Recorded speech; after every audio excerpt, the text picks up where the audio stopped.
Tai sveiki visi, pedagogai, menininkai, labai džiaugiuosi sveikindami su jumis. Aš esu Raimundas Klezys, teatro aktorius ir pedagogas ir Lietuvos vaikų teatro vaikams ir jaunimo asociacijos Asitežas vienas iš tarybos narių.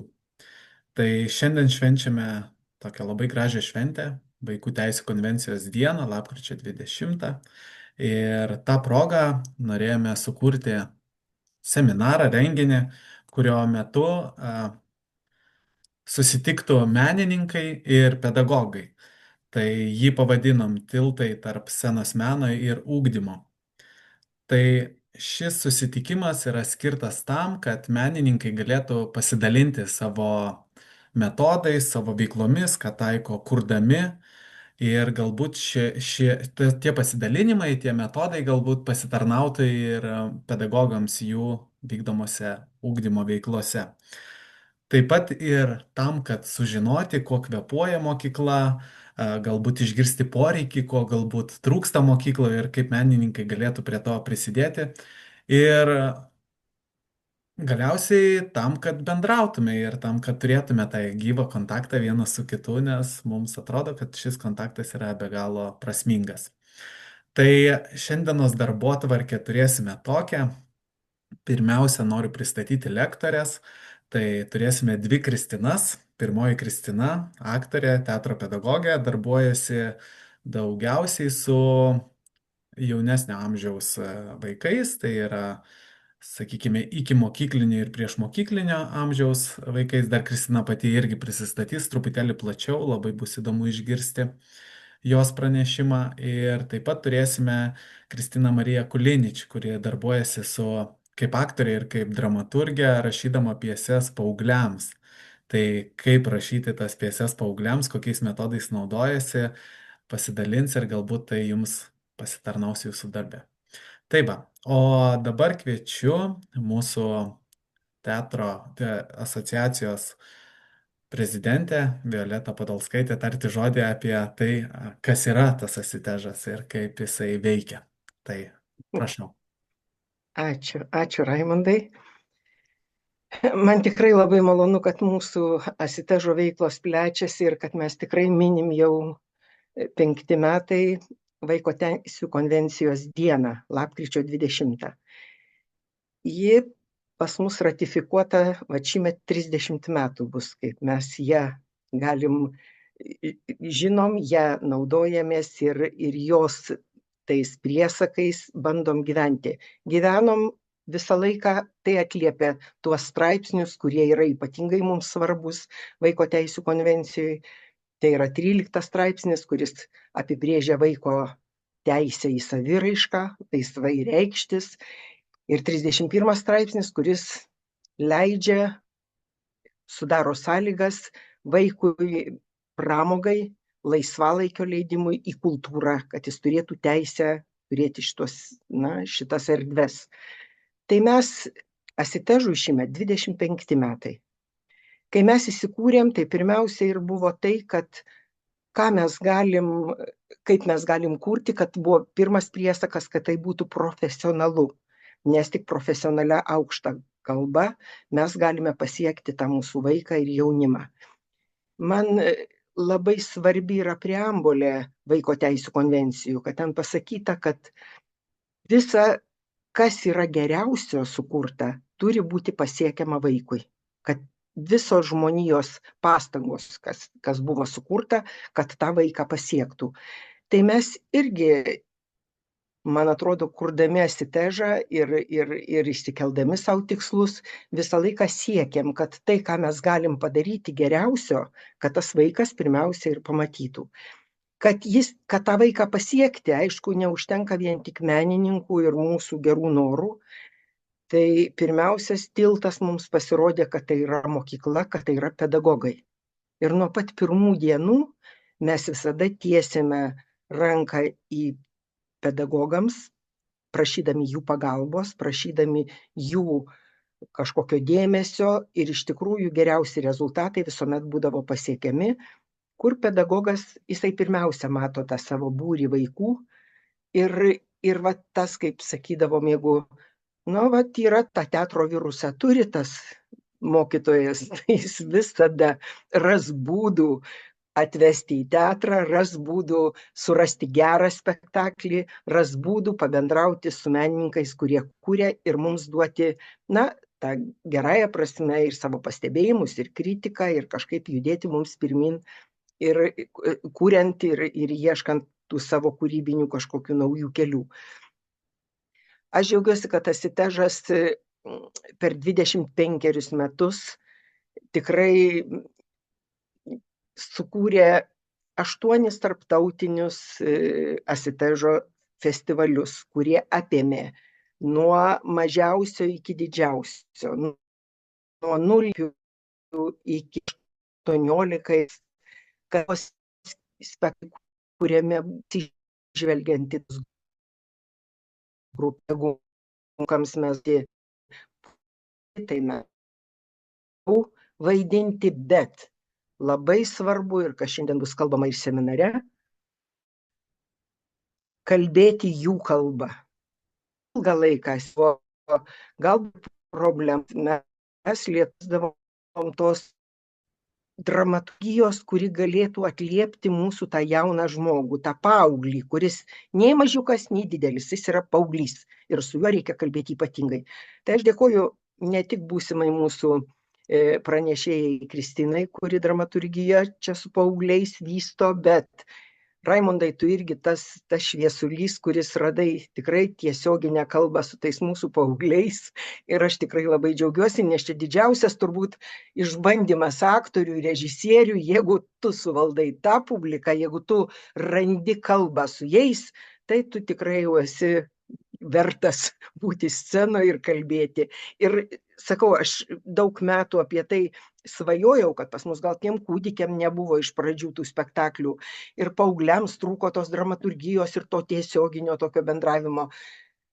Tai dabar galiu tik tai padėkoti visiems, kurie dirba, ir mes 25 metus ne veltui praleidom Asiteže ir tikrai turim šitas labai jau tokies, netgi sakyčiau, nedaigus, bet jau paaugusi medelį, kuris jau duoda vaisius.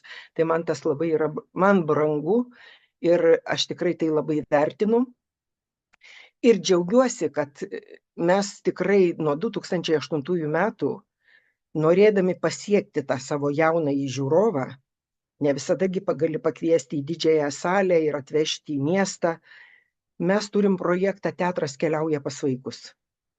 Tai buvo toks iššūkis, kad mums reikia profesionaliai savo mažam mobiliam tam rate, su profesionalia technika, garsu, su profesionaliais aktorių darbais, išvykti į tas vietovės, kur gyvena mūsų jaunasis žiūrovas, atrasti juos ten ir parodyti, buvo toks išsikeltas ir tikslas, kad nors kartą į metus po vieną gerą spektaklį profesionalų galėtų pamatyti Lietuvos mūsų jaunuolis ar jaunuolė ir mūsų vaikai. Ir tai vyksta. Ir tikrai aš labai džiaugiuosi, kad jau mes išpurenom, dirba beveik visoje Lietuvoje, dar yra žemėlapį vietų, kur dar nebuvę, ir man atrodo, kad toliau Asitežas gyvuos, toliau dirbs ir mes tikrai pasieksim ir tas vietovės ir susitiksim su tai žiūrovais. Juo labiau, kad jie keičiasi, jie auga, vieni išeina, kiti ateina ir mes visada turėsim darbo. Bet vėlgi pabrėžiu, kad turim dirbti profesionaliai ir kalbėti su jais geriausiai, kaip mes galim tą daryti. Aišku, šiandieną seminaras yra skirtas pedagogams. Aš vėl kreipiuosi į mūsų brangius mokytojus, tikrai žinodama, kaip kartais sunku jiems galbūt, ir dar skirti laiko tokiai temai, kada reikia ir mokslus įdiegti į galvas ir gyvenimą savo tvarkyti, bet aš tikrai džiaugiuosi, kad yra daug pedagogų, daug žmonių, kuriems tikrai rūpi tas kultūrinis, dvasinis auklėjimas mūsų jaunuomenės. Ir tik tai tuo būdu, man atrodo, mes galime išugdyti stiprią, harmoningą, gražią asmenybę mūsų kraštui. Tai aš be galo dėkinga, kad mes turim tą saitą, tą ryšį. Ir jeigu mes galim dabar kažkuo padėti, o mes tikrai stengiamės ir manau, kad abi Kristino šiandieną ir Raimundas dar padės, mes perduosim tai, kaip mes dirbam, kaip mes matom ir ką mes galėtumėm pasiūlyti. Ir manau, kad tikrai mokytojai, jeigu jie dabar mus žiūri ir žiūrės, manau, kad jie tikrai atsirinks, kas jiems būtų naudingiausia. Man brangus buvo visada momentas, kada mes organizuodami tarptautinius festivalius, mes kviesdavom užsienio trupes, vaidindavom mūsų teatrų vaikams ir jaunimo asitežo nariai, kurių jau dabar yra 37 grupės įstaigos ir individualūs asmenys. Mes visada sudarydavom erdvę, kad galėtų pasirodyti ir moksleiviai. Ir tai buvo didžiulė šventė, kada atrodo toks mums kaip jau ir nelabai galbūt svarbus dalykas, kad juos pakviečiam į didžiąją sceną su jų kūriniais, su jų spektakliais. Ir man tada visada stebuklas įvykdavo. Jie kažkaip tą taip suprasdavo ir įvertindavo ir tikrai ko mes negalėdavom pamatyti ir tikrai daug ko nematom. Bet jie tam festivalį pasijusdavo lygiateisiais, jie galėdavo vaidinti kartu su rodytis kaip ir profesionalai iš didžiosios scenos ir aišku, jų žiūrovas ir jų žiūrovų ta šiluma ir dėmesys, aišku, jiems irgi suteikdavo labai daug jėgų. Žodžiu, bandėm daryti ir bandom visais būdais, kad apjungti ne tik, kad profesionalai vaidintų, bet gauti atgarsį ir iš savo jaunųjų žiūrovų, o taip pat tiem jauniesiems žiūrovams pasireikšti, parodyti, ką jie gali ir kad tai būtų, mūsų bendra aikštelė, kad mes galėtumėm visi kartu dirbti. Tada gal kažkoks tas ir dialogas atsiranda ir tada galim bendrauti. Ir tiek, kiek nuo mažiukų mes visada žiūrim, kaip yra reaguojama, nes anksčiau kažkaip spektakliai būdavo, kad suvaidini, uždanga užsidengia, žiūrovas savo, mes savo. Bet mums auginant tą jaunąjį žiūrovą ir jį vedant į tą didžiąją sceną vėliau, kaip sąmoningą, suaugusį žiūrovą, mes pirmiausia turim jį išugdyti. Ir va tie tiltai tarp mūsų scenos ir ugdymo, va čia ir yra tos mūsų grandys, kada reikalingas menininkas, pedagogas, neatmetu ir tėvų, kurie irgi yra tėvai, kurie rūpinasi, kurie domisi, bet žinoma, tėvai gyvena, jie turi auginti vaikus, yra dar daug kitų iššūkių. Bet kreipiuosi į pedagogus ir tikrai žemai lenkiu galvą ir prieš juos, ir prieš menininkus ir tikrai linkiu, kad mūsų tas ryšys tik stiprėtų. Ir jeigu šiandieną per seminarą dar kažko mes jums neatsakysim, žinoma, kad neatsakysim, nes visada iškyla nauji iššūkiai, nauji klausimai. Asitežas visada buvo ir bus atviras bendradarbiavimui, konsultacijoms ir mūsų naujiems kūrybiniams susitikimams. Taip, kad aš linkiu šiandien gero seminaro, perdodu dabar žodį Raimundui ir mūsų dviem Kristinom ir linkiu gražaus seminaro ir tolimesnio mūsų gražaus bendradarbiavimo. Ir dar kartą su Vaiko konvencijų diena, tarptautinė konvencijų diena. Ačiū. Ačiū labai, Violeta. Aš kažkaip kiekvieną kartą klausydamas, kaip jūs pristatot ir kalbat apie Asitežą, visą laiką vis iš naujo viską išgirstu. Kažkaip jūs geriausiai tą pristatot ir žinot, kaip tą padaryti, tai kažkaip labai džiugu, kad vis dar nustembu tiek daug kartų girdėdamas tą patį. Tai labai jums ačiū. Tai gerai, pereikime prie mūsų seminaro, prie mūsų pranešėjo. Tai pirmoji bus Kristina Savickytė, Damanskė, jeigu neklystu. Taip. Tai aktorė, pedagogė, galėjote ją matyti, manau, ir kine, tiek ir televizijoje. O šiuo metu, kaip pedagogė, jinai daugiausiai veda teatro kūdikiams, kurie atvyksta kartu su mamomis. Tai labai bus smagu išgirsti Kristinos pranešimą. O taip pat Kristina yra ir 3 vaikų mama, kas irgi yra labai didžiuliai projektai, manau, didžiausi. Tai labai džiaugiuosi pažinodamas Kristiną ir asmeniškai, ir tiek kūrybinėme kelyje esame susidūrę keletą kartų. Tai labai džiaugiuosi, kad šiandien Kristina yra čia ir pristatys savo temą. Tai kviečiu, prašau. Ačiū labai už tokį pristatymą. Tikrai iš pradžių reikia kažkaip pakvėpuoti ir susitvarkyti su tuo, ką tu Raimundai papasakojai. Ui, užkliuvau. Ir labai dėkoju Violeta už tokį pristatymą ir tas mūsų seminaro šios dienos pavadinimas ir tas įvaizdis apie tiltą man irgi be galo yra svarbus. Todėl, kad ypatingai dirbdama su labai mažais vaikais ir vaikais iki mokyklinėme amžiuje, tikiu ir noriu, kad ugdytojai ir aš megztumėm ryšį. Ir per tą ryšį tuomet ir vyktų ugdymas. Tai man tas tiltas, kažkaip tarp manęs ir auditorijos yra labai labai svarbus. Ačiū labai už šitą metaforą. Šiek tiek pratęsdama prisistatymą, jau po to tada perjungsiu skaidres ir pradėsiu eiti per visą medžiagą, kurią paruošiau. Tai taip, tik patvirtinsiu, kad didžiąją dalį savo laiko aš dirbu su labai mažais vaikais, tai yra neblogas iššūkis paimti tikrai mažą auditoriją, su vaikais iki 2 metų turiu grupės, taip pat dirbu su šiek tiek didesniais vaikais, edukacijomis, su išleidus porą knygų, bet dirbu ir su vyresniais vaikais, tai jeigu čia žiūri ir kiti pedagogai, tai tikrai galiu, jeigu kiltų kažkokių, nežinau, klausimų ar pastebėjimų, kurie dirba ir su didesniais vaikais, iš to, kuo aš dalinsiuos, nes su visais vaikais ryšys yra svarbus. Ir koks jis bebūtų, koks bebūtų užsiėmimas ar kokia bebūtų auditorija, tą ryšį labai svarbu megzti. Ir irgi dar atitarsiu tik taip šitoj pradžioje ir įžangoje, kad Vaiko teisių konvencija man taip pat labai svarbus dokumentas, nes be kitų darbų ir be to, kad esu mama, kaip mane pristatė, aš taip pat esu vaikų linijos savanorė ir labai labai susiduriu su tais vaikais, kurie turi didelių rūpesčių ir jų teisės dažnai yra, visaip kaip pažeidžiamos, todėl man tiek šita diena svarbi ir aš labai džiaugiuosi, kad esu Asitežo narė ir galiu čia būti, dalyvauti ir dalintis. Va. O dabar aš šiandien įsijungsiu, ką kalbėsiu ir... Tai aš Kristina tik truputėlį pertrauksiu, tie, kas nekalba, gal įsijunkime kameras, kad jau. Gerai, atsiprašau, kad pertraukiau, galite tęsti. Tik pasižiūrėjau, ar viskas veikia.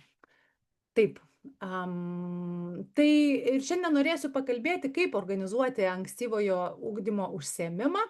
Tas užsiėmimas gali būti iš tiesų nebūtinai teatro užsiėmimas, tai gali būti bet koks užsiėmimas, kai jūs norite kažką veikti su vaikais, įsigilinti į kažkokią tai temą, tiesiog juos užimti, tiesiog paskatinti juos bendrai kurti, bendrai būti, kažkokiam tokiam kūrybiniam siautulyje, tai noriu labai pakviesti, kad žiūrėdami šitą seminarą pergalvotumėte, ką jūs darote ir kur galėtumėte tai, kuo aš dalinuosi, panaudoti savo darbe ir kažkaip integruoti. Tai norėčiau, kad nebūtų akcentas vien, kad tai turi būti specialiai teatrinis užsiėmimas.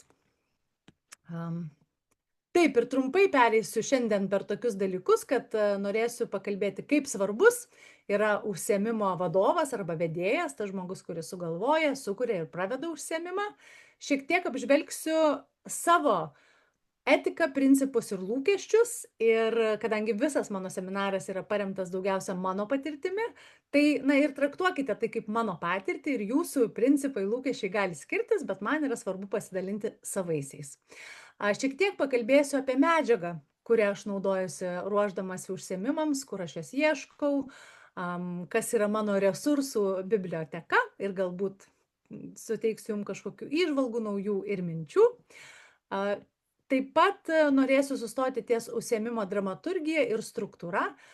Struktūra man asmeniškai labai svarbi, matyt, ką gal pasakysiu jau labiau pristatydama, kad kartais ta struktūra pakrinka ir labiau reikia spontaniškos reakcijos, tačiau tą pačią struktūrą norėsiu pristatyti. Tuomet papasakosiu apie keletą teatro metodų, kuriuos naudoju, išskirsiu šiek tiek, kokie man svarbus yra aspektai pagal vaikų amžių ir pabaigsiu nukreipdama, kur tie resursai, iš kurių kyla mano kūrybinė galia ir kūrybinė jėga ir galbūt tai taip pat bus jums įkvėpimas. Taip, pirmasis ir svarbiausias, tiesą sakant, vienas svarbiausių ir 2 svarbus elementai užsiėmime, tai yra vadovas ir vedėjas ir jo auditorija. Ir mes aš labai kalbėsiu apie tai, kaip tą ryšį sukurti, kaip ryšį megzti ir į kokius aspektus jums kaip vadovui, žmogui, kuris norite subūrę vaikų grupę, turėdami vaikų grupę, su jais užsiimti ir nežinau, kurti drauge, o galbūt pakviesti juos kažką veikti drauge. Pasiklydau kažkur. Taip, tai kas yra svarbu žinoti, kai organizuojate užsiėmimą, kur jūs esate stiprus ir kur esate silpni. Čia atrodo labai toks akivaizdus ir elementarus klausimas, tačiau man jisai labai padėjo susistatyti taškus ant i, kai aš ypatingai pamesdavau savo auditoriją, kai aš negalėdavau užmegzti ryšio. Tuomet aš galėdavau atsiremti tai, ką aš esu stipri, kur esu stipri, o savo silpnybės ieškodavau, kaip tokius dalykus apeiti. Ir kad jums būtų aiškiau, pasidalinsiu porą asmeninių pavyzdžių. Tai vienas pavyzdys yra toks, kad aš savo stiprybę laikau, kad aš gerai dainuoju. Gal ne visiems tas yra toks lengvai padaromas dalykas, bet man tikrai sekasi dainuoti ir aš, jeigu jau matau, kad viskas pakriko, tai aš iš tiesų randu, ką sudainuoti. Kartais galima sudainuoti net paprasčiausiai eilėraštį, pritaikius 2 natų melodiją, kaip aš vadinu, mano batai buvo 2, vienas dingo nerandu. Štai jums ir daina, ir vaikai jau vėl ir suklusę.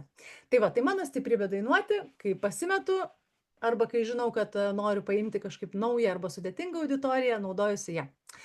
Viena iš mano silpnybių yra tokia, kad aš labai ypatingai anksčiau, dabar kažkaip išmokau pasislėpti nuo to, bet aš labai matydavau auditorijoje tos nepatenkintus, nelaimingus veidus ir mane jie labai trikdydavo. Aš galvodavau, kad aš kažkaip nesugebu kažko padaryti.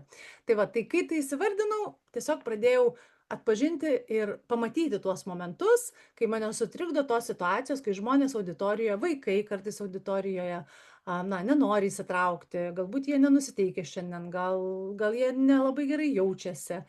Ir kažkaip akcentą tada nukreipti į tuos žmonės, kurie nori su manim būti, nori įsitraukti, žinoma, sukurdama tokią erdvę ir nubrėždama ribas ir taisyklės, kad tas žmogus, kuris galbūt nenori įsitraukti, netrukdytų užsiėmimui. Tai jeigu jūs dabar žiūrite šitą seminarą ir turite kokį lapelį šalia savęs ir rašiklį, tai labai kviečiu tiesiog pagalvoti ir užsirašyti, kokios jūsų stiprybės vedant užsiėmimus ir kokių galbūt silpnybių turite. Ir tas stiprybės naudoti, o silpnybės sugalvoti, kaip jas apeiti, kaip mažiau į jas reaguoti. Labai svarbu, dirbant su vaikais iki mokyklinėme amžiuje ir prieš mokyklinėme amžiuje ir su labai mažais vaikais, vedėjo ar vadovo spontaniškumas. Kas tai yra? Tai yra, kai mes esam pasiruošę galbūt net pakeisti kryptį, jeigu kažkas vyksta, jeigu, tarkim, atsiranda kūrybinių idėjų iš vaikų. Nes paprastai, ką darome, tai atsinešam planą, ką mes norime su vaikais nuveikti, bet štai galbūt labai aktyvi vaikų grupė ima ir sugalvoja įvairiausių pasiūlymų. Ir jeigu aš kaip vedėjas noriu išlaikyti ryšį su vaikais, tai man svarbu yra, nenuneigti visų pasiūlymų. Kažkurių galbūt aš turėsiu atsisakyti, nes dažniausiai nėra pajėgumų visus pasiūlymus, visas idėjas įgyvendinti užsiėmimo metu. Bet jeigu aš pasistengiu truputėlį pavaikščioti šonus, kur vaikai mane kviečia, tai kartais gimsta labai gražių dalykų. Todėl, irgi kviečiu pergalvoti, kaip tas spontaniškumas, koks jūsų santykis yra su spontaniškumu. Ir spontaniškumas yra kaip šuolis į upę. Jeigu mes kūrybą laikome upe, tai tas spontaniškumas yra šuolis. Ir jeigu įsivaizduojate šitą vaizdinį, tai jūs suprantat, kad įšokę į upę yra 2 būdai. Vienas išplaukti, kitas nuskęsti. Žinoma, tikroje upėje nuskęstumėt iš tikrųjų, bet toj kūrybos upėje jūs nuskęstumėt taip, kad, galbūt jums tą sykį nelabai pasisektų kažkas, bet iš tiesų nieko baisaus nenutiktų. Jūs iš tiesų tai nenuskęstumėt. Tai aš labai kviečiu su vaikais pabandyti šokinėti į upes spontaniškai, paskui jų mintis ir idėjas ir žiūrėti, kas išeis.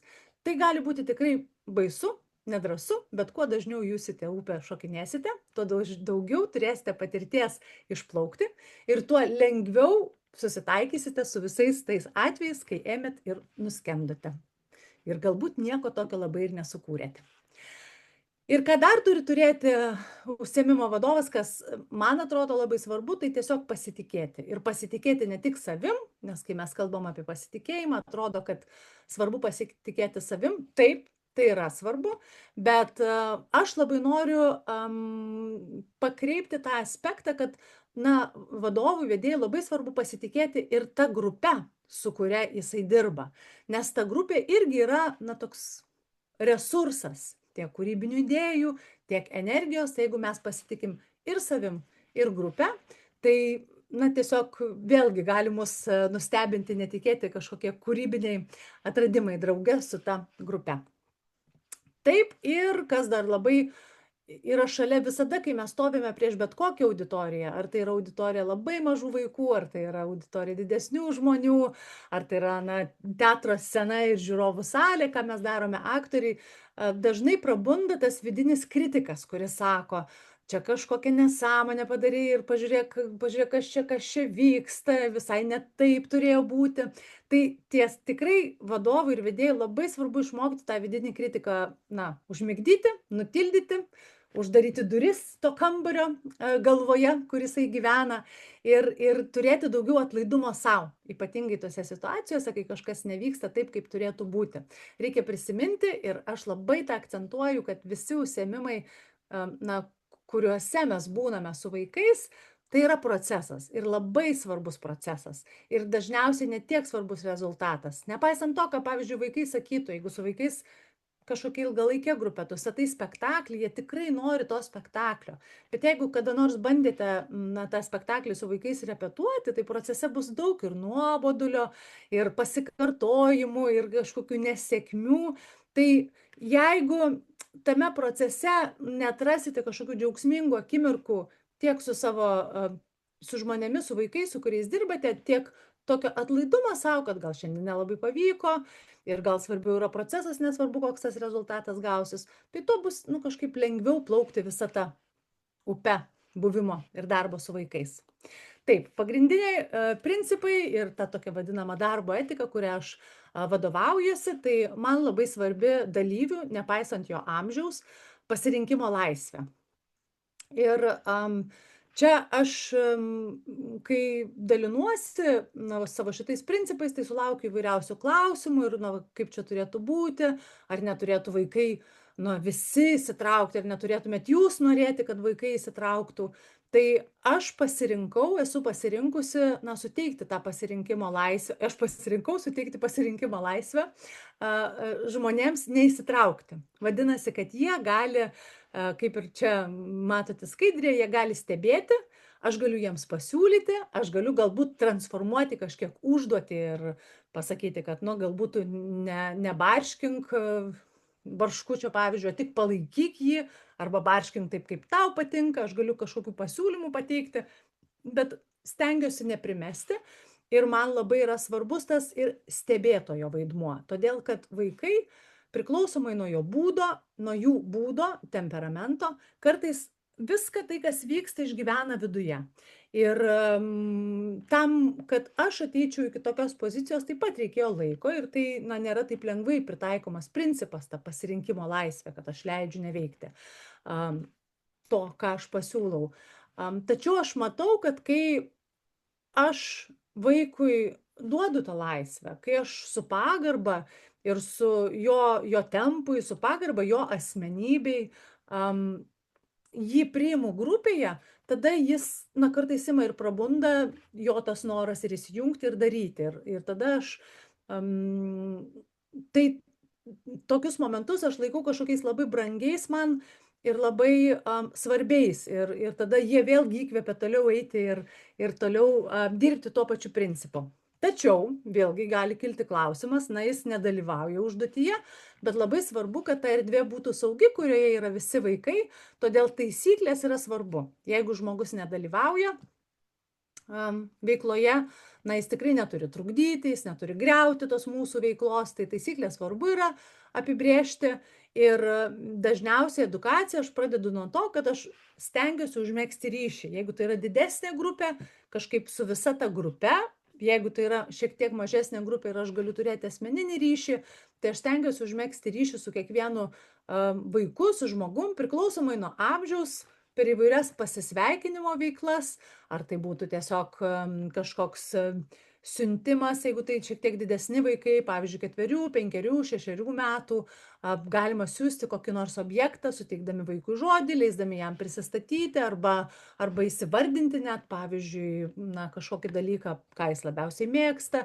Taip mes šiek tiek kaip ir sužinom apie tą žmogų, suteikiam jam erdvės, na, nuskambėti erdvėje auditorijoje. Jeigu tai yra didelė grupė, tai galbūt tokių labai asmeniškų veiklų ir nedaryčiau, bet vis tiek stengiuosi pasiūlyti kažką, kur vaikai, na, kažkaip gali patys savo iniciatyvą prisijungti. Nu, pavyzdžiui, tiesiog pasakysiu pavyzdį, kad jeigu veikloje naudoju kokius nors objektus, tai dažniausiai, nu, tarkim, 20 barškučių ir noriu padalinti vaikams, 20 skarelių, kuriamis mes mosuosime kokią nors veikloje, aš susidedu jas į dėžę ir tada, kai tą dėžę atsinešu, na, tiesiog sakau, kad ta dėžė atsidarytų, man reikia, kad ją kas nors pabelstų. Tai jeigu vaikų nedaug, tai pabelsti gali kiekvienas vaikas ir jeigu aš žinau jų vardus arba aš paklausiu jų vardų ir jie pasako, aš galiu net ir pasakyti vardą vaiko ir paprašyti, kad jis tuk, tuk, tuk pabelstų. Jeigu mažesnis tuk, tuk sakau, jeigu didesnis tiesiog prašau pabelsti.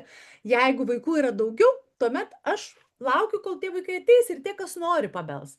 Tai reiškia, kad jie, na, turi progą kažkaip įsitraukti ir per tą pabeldimą aš kaip irgi užmesgu tam tikrą ryšį arba užsiėmimo metu netgi nebūtinai užmesgu ryšį, o atkuriu jį. Nes jeigu aš atsinešu iš pradžių barškučius, mes pabeldėm, kažką su jais paveikėm, išsinešėm barškučius, o tada atsinešu skareles, tai vėl mes turime pabelsti.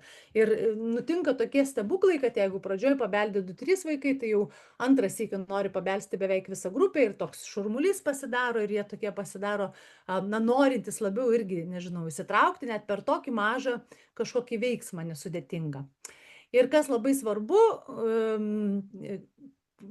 taip pat prie tos saugios erdvės, tai stengiuosi ir siūlau labai naudoti palaikančią kalbą. Kas tai yra? Tai yra, na, tiesiog pasidžiaugti įvykusiais dalykais, palaikančiai kalbai tokias gairės yra 2, na, įvardinti, kas įvyko, pavyzdžiui, o, tu pabeldėjai, įvyko. Be vertinimo, ar ne, nes tai įvyko, bet aš nevertinu. Nu, kaip tai įvyko? Visai nesvarbu, ar jis pabeldė vieną sykį, ar jis vienu pirštu pakrapštė, mes pavadiname tai pabeldę, taip? Ir kita gairė palaikančiai kalbai yra įvardinti, kaip aš jaučiuosi toje situacijoje. Man patinka, kai tu pabeldi. Vadinasi, kalba apie savo jausmus arba apie tai, kas įvyko. Ir palaikanti kalba yra tuomet, kai mes, na, nevertinam. Nes net tas teigiamas vertinimas, tarkim, o šaunuolis, tai jis yra vertinimas, ar ne? Šalia šaunuolio eina nevykėlis. Tai čia mano tokios gairės tos palaikančios kalbos. Taip. Tam tikrą specifiką irgi norėjau išskirti, kad atkreiptumėm dėmesį, kažkas galbūt jums bus pažįstama, jeigu jūs dirbate su vaikais, mes visi susiduriam su panašiais iššūkiais ir tiesiog noriu pakalbėti apie kai kuriuos ir savo kažkokį taip pat požiūrį pasakyti, o galbūt pasidalinti įžvalgomis. Tai planuodama užsiėmimus, aš stengiuosi apgalvoti, kokį grįžtamąjį ryšį auditorija man gali suteikti. Kiek jo ir kokį. Kas tai yra? Tai reiškia, kad jeigu aš ateisiu ir norėsiu diskutuoti apie ką nors su vaikais, kuriems yra 2-3 metai, tai yra nerealistiškas mano lūkestis. Vadinasi, grįžtamojo ryšio jie man neduos. Jeigu aš jų klausiu, pasakoja, kas atėjo ten, kas išlindo iš miško, tai tikriausiai gal to atsakymo ir negausiu.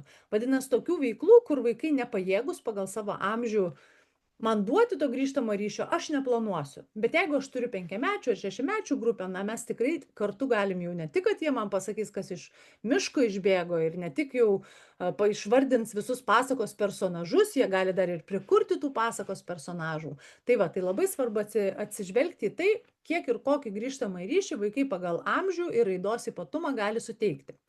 Toks svarbus niuansas, kad kartais atėję į grupę, tarkim, tų pačių 5-mečių ir 6-mečių, staiga suprantame, kad jie yra tylūs ir tikrai nenori kalbėti ir dalintis. Tai kartais, nepaisant to, kad mes kaip ir pasiruošiam tai grupiai, kur yra pakankamai didelių vaikų, bet jie gali būti vėlgi nenusiteikę ir tuomet gali tekti traukti iš kišenės planą B. Taip irgi gali būti. Kuo vaikai mažesni, tuo dažniau reikėtų rekomenduojama keisti veiklas, nes jiems tiesiog pabosta.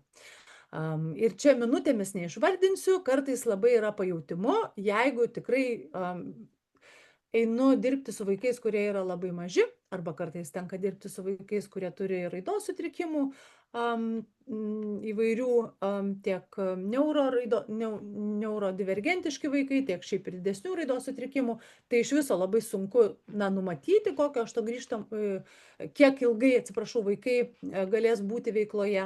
Tai tada aš tiesiog dažniausiai pasiruošiu šiek tiek daugiau ir tuomet žiūriu, kiek mes komfortabiliai išbūname, kada aš jau pamečiau auditoriją ir tada aš keičiu. Tai, kaip ir sakiau, minučių neįvardinsiu, bet tokios patirties ir pajautimo reikia, bet visada mano požiūriu geriau pasiruošti kažką daugiau. Vaikams patinka pasikartojimai. Ir čia aš nieko naujo nepasakysiu. Aš dar įrašiau tokią frazę, leisti veiklai įsisunkti. Nežinau, ar čia tinkamas žodis, bet kas nutinka, pavyzdžiui, jeigu mes kartojame keletą sykių. Netgi patys, įsivaizduokite, jeigu žiūrit kažkokį filmą, pažiūrėkite į vieną sykį arba knygą skaitote vieną sykį ir antrą sykį. Jūs pastebėsit, kad su kiekvienu kitu kartu mes galbūt pastebim kitus dalykus, nes jeigu pradžioj, tarkim, žiūrėdami filmą arba skaitydami knygą, mes galbūt labiau sekame siužetą, jeigu jis mus veja, jeigu tai yra knyga nebūtinai, kur tas siužetas yra svarbu, vis tiek pasirenkam kažkokį tą prioritetinį būdą, kaip reaguoti patiriamą naują kūrinį, taip ir vaikai į veiklas. Pradžioj jie, išgyvena kažkokius irgi ir jausmus, ir nuostabą, susidomėjimą galbūt. Bet kartodami ir darydami dažniau, jie kažkaip prisijaukina tas veiklas ir tada jie prisijaukinę jas, kai ta veikla kaip ir įsisunkia, kaip aš vadinu juos, tada atsiranda daugiau spalvų, tada atsiranda netikėtų reakcijų, tada atsiranda, aš nenoriu pasakyti to žodžio išmokimas, nes mano tikslas nėra vaikus išmokyti, bet jie netikėtai parodo, kad jie prisimena, netgi labai maži vaikai, kuriems, pavyzdžiui, yra metai, pusantrų, nepilni 2 metai, jie parodo, kad daug dalykų jie prisimena iš to, ką mes darėme. Bet žinoma, su didesniais vaikais to pasikartojimo irgi užsiėmimuose būna, ypatingai su grupėmis, su kuriomis dirbu, pakartotinai, ne vienkartiniuose užsiėmimuose.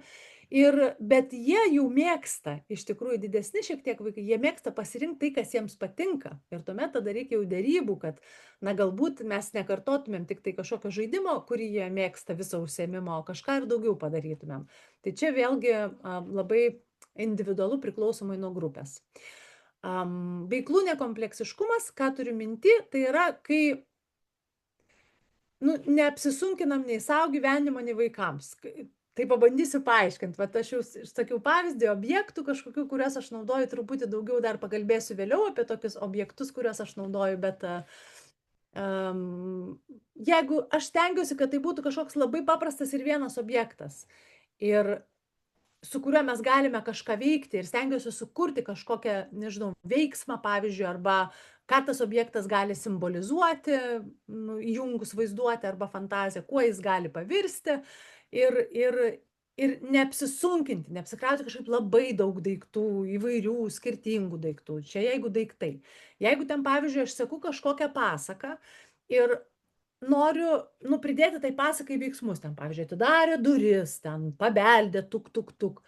Tai irgi stengiuosi išsirinkti keletą tų veiksmų, o ne bandyti įgarsinti kiekvieną veiksmažodį, įveiksminti. Nes ties antrų sakinių ar trečių nusibos ir man, ir vaikams. Tai tas toks supaprastinimas, ne tiesiog kažkaip supaprastinimas kaip pats, kad labai kažką noriu paprastai padaryti, bet per tą paprastumą kaip tik pažadinti norą prisijungti visiems ant tų durų atidarimo, kuris yra 1 arba 2 per pasaką, ar ne, o ne su kiekvienu veiksmu paskui pamesti visų vaikų dėmesį. Ir tas stebėtojas, kur sakiau, kai žmogus gali neįsitraukti į tai, ką aš siūlau, tai ir yra apie tą stebėtoją, kad dažnai mes labai nuvertiname tą mūsų vidinį gyvenimą. Irgi pasakysiu tokį pavyzdį, gal iš suaugusių žmonių gyvenimo, kad galbūt tai netinka jums, apie save kalbėsiu, bet aš dažnai geriau jaučiuosi, kai, nežinau, išplaunu namie grindis, padarau vakarienę, bet jeigu vietoj to aš atsisėsčiau fotelį, žiūrėčiau per langą, svajočiau, kažkaip, nežinau, nuobodžiaučiau ir nieko neveikčiau. Tai savo viduj aš visada, geriau jaučiuosi, kai plaunu grindis, darau vakarienę arba, nežinau, parašau scenarijų, gerai, nenueikim į buitį, galbūt, ar ne? Padarau realų kažkokį darbą, o ne tiesiog svajoju ar nuobodžiauju, kas kuriančiam žmogui yra labai svarbus dalykas. Tai va, tai per tą suaugusiojo žmogaus prizmę, kai mes labiau vertinam tokį realų įsitraukimą, realų darbą, mes netyčia galbūt, tikrai nespecialiai nuvertiname tą vidinį gyvenimą. Tai vat ypatingai tie vaikai tokiam ankstyvame amžiuje, ikimokykliniame amžiuje, jie labai turi tą tokį gebėjimą kažkaip viduj išgyventi dalykus. Ir jie turi galbūt tą savo įsijungimo tempą arba būdus. Tai čia truputį gal pasikartoja su tuo etikos dalykais, bet man buvo svarbu ir tai pasakyti. Ir ko dar labai norėčiau, kad vengtumėt ir kas nutinka, jeigu dirbate ugdymo įstaigoje, ištinka, vadinu tokiu egzamino elementu. Tai labai reikia atrasti, kažkokį tai tokį viduriuką, nes kas yra, į sceną išeiti yra baisu ir sudėtinga, jeigu tai yra kažkoks pasirodymas, netgi gal toj pačiai grupiai, arba ten gal nelabai ir daug susirinko tų žiūrovų, bet vis tiek, bet labai norisi, kad kaip ugdytojas, kaip suaugęs žmogus, kuris esate šalia vaikų, tokio jautrumo turėtumėt ir jeigu matot, kad žmogui, tiesiog yra per sunku būti su ta įtampa scenoje, irgi leistumėt jam toje scenoje nebūti. Galbūt atrastumėt jam, nežinau, apšvietėjo arba garso režisieriaus vaidmenį arba kokio nors daiktų padavinėtojo galbūt, nes kas nutinka, jeigu labai tokiam ankstyvam amžiui, tokios prievartos pritaikomi, nes norim, aš žinau pati, tikrai esu dirbusi darželį ir žinau pati, kaip norisi, kad tai, ką jūs jaukiai klasiai darėte, ką repetavote, kaip norisi, kad išeitų visą tai į sceną, labai norisi. Ir kai tas vaikas sako, ne, aš neisiu, aš nenoriu, aš negaliu, stovi ir verkia, yra apmaudu. Tai yra visiškai natūralu ir suprantama.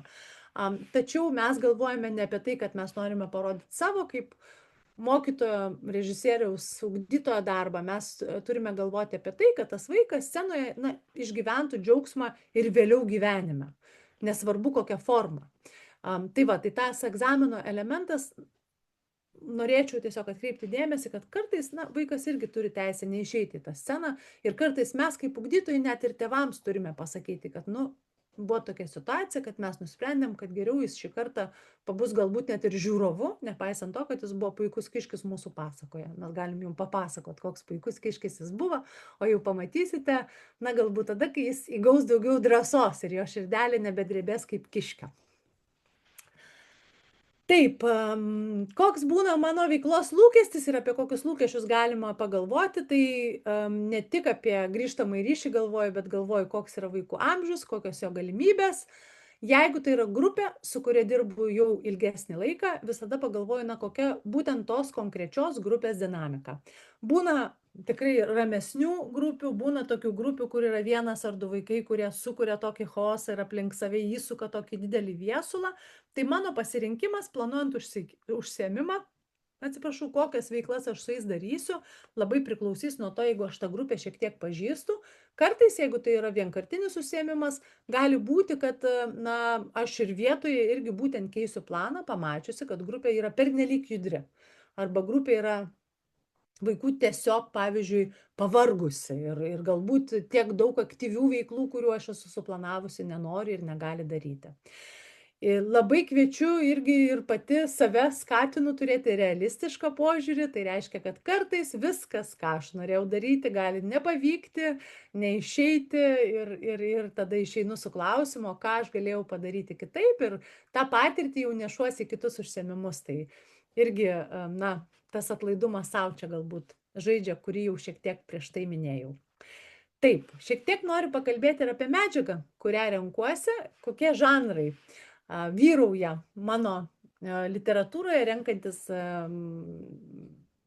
idėjas galbūt ir medžiagą savo užsiėmimams. Su labai mažais vaikais daug yra tikrai folkloro, tai yra žaidinimai. Kas yra žaidinimai? Tai yra, na, dažniausiai, kadangi aš jau dirbu su tėvais, prie šito ilgai nesustosiu, bet jeigu vaikai tikrai labai maži ir jūs dirbate darželio grupėje, tai žaidinimai gali pavirsti tokia tiesiog veiklele.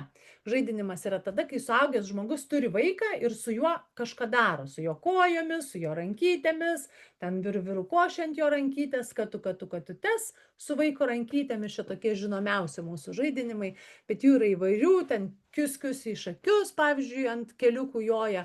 Tai juos taip pat galima paversti, kadangi tai yra dažniausiai labai smulkios tautosakos ir visai smagus eiliuoti, kartais ir turintys melodiją kūrinėliai, tai juos irgi galima paversti, na, tiesiog kažkuo veikimo su vaikais. Nebūtinai, kad ten dalyvauja suaugęs žmogus ir vienas vaikas, nu, kaip žaidinimas realiai, tai būtų tėtis arba mama ir vaikas, bet kaip resursas įvairioms veikloms žaidinimai yra dažnas mano darbe. Pirštukų žaidimai, irgi taip pat labai nemažai jų yra paremtų folklorų, lygiai taip pat kažkokias veiklas, kur įdarbinam pirštus, kažkokiais bendrais pakankamai judesiais, ten juos atlenkdami, užlenkdami, juos pačiupinėdami, pavažinėdami, patrindami įvairiai, galime sugalvoti praktiškai paėmę, na, labai dažną eilėraštį, jeigu jau pritrūkstate kažkokio įkvėpimo.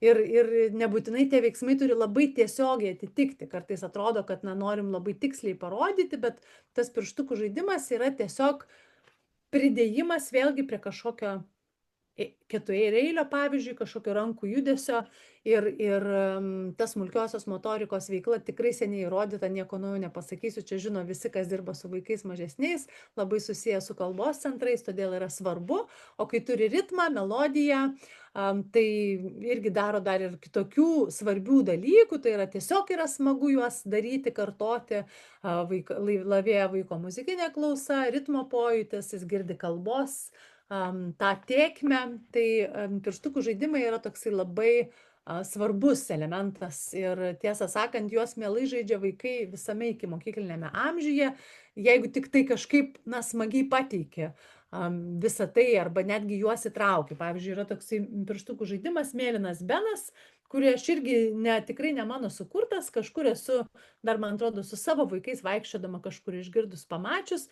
Paskui radau jį tarp tokių angliškų eilėraščių, kurias išvertė Violeta Palčinskaitė, eilėraščių vaikams. Tai tas Mėlynas Benas gyvena sau vienas, jis lesina mėlyną vištą už sienos, jį deda po melsvą kiaušinį kasdieną, tai kur man surasti tą Mėlyną Beną ir va, išlenda Benas. Tai eilėraštis yra apie Mėlyną Beną, bet jeigu vaikai šiek tiek didesni, tai jiems labai patinka tą beną dažyti kitą spalvą, jie pasiūlo geltoną spalvą ir bet kurią spalvą, pavyzdžiui, įdėjus tas eilėraštis dainelę toliau dainuojasi. Tai tie pirštukų žaidimai irgi gali tapti tokia veikla, kur vaikai gali įsitraukti, kur vaikai gali, nežinau, vėlgi pasiūlyti kažkokių idėjų, kaip tas žaidimas gali pasikeisti. Toliau, poezija. Iš tiesų, poezija yra ta vieta, tas žanras, atsiprašau, kur dažnai ugdytojas yra tas žmogus, kuris įveda poeziją į vaiko gyvenimą.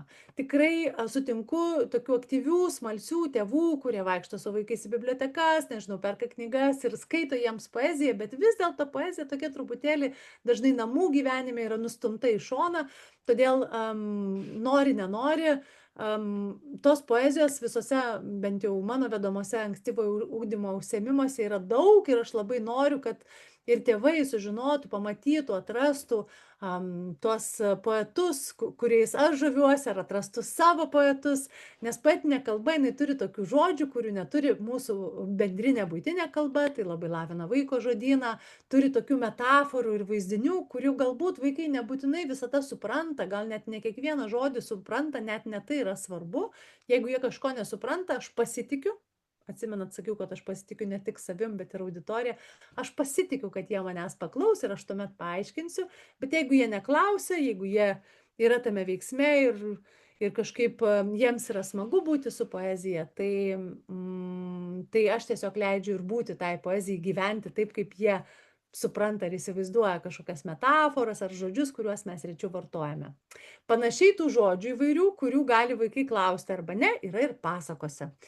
Tai pasakos priklausomai nuo vaikų amžiaus, svarbu pasirinkti tinkamas pasakas. Mažesniems vaikams pasakos bus trumpesnės, aš kai renkuosi, stengiuosi arba pasirinkti pasaką su dainuojamais intarpais, arba stengiuosi tos dainuojamus intarpus sukurti, pavyzdžiui, net nežinau, iš kokios nors tiesioginės kalbos arba iš to, kas vyksta.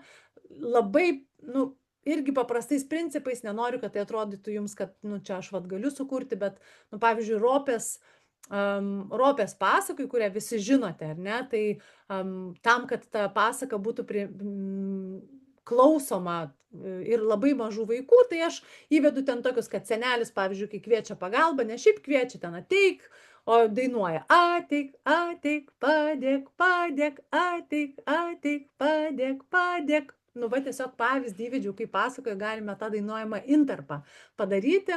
Tai tikrai didelis resursas.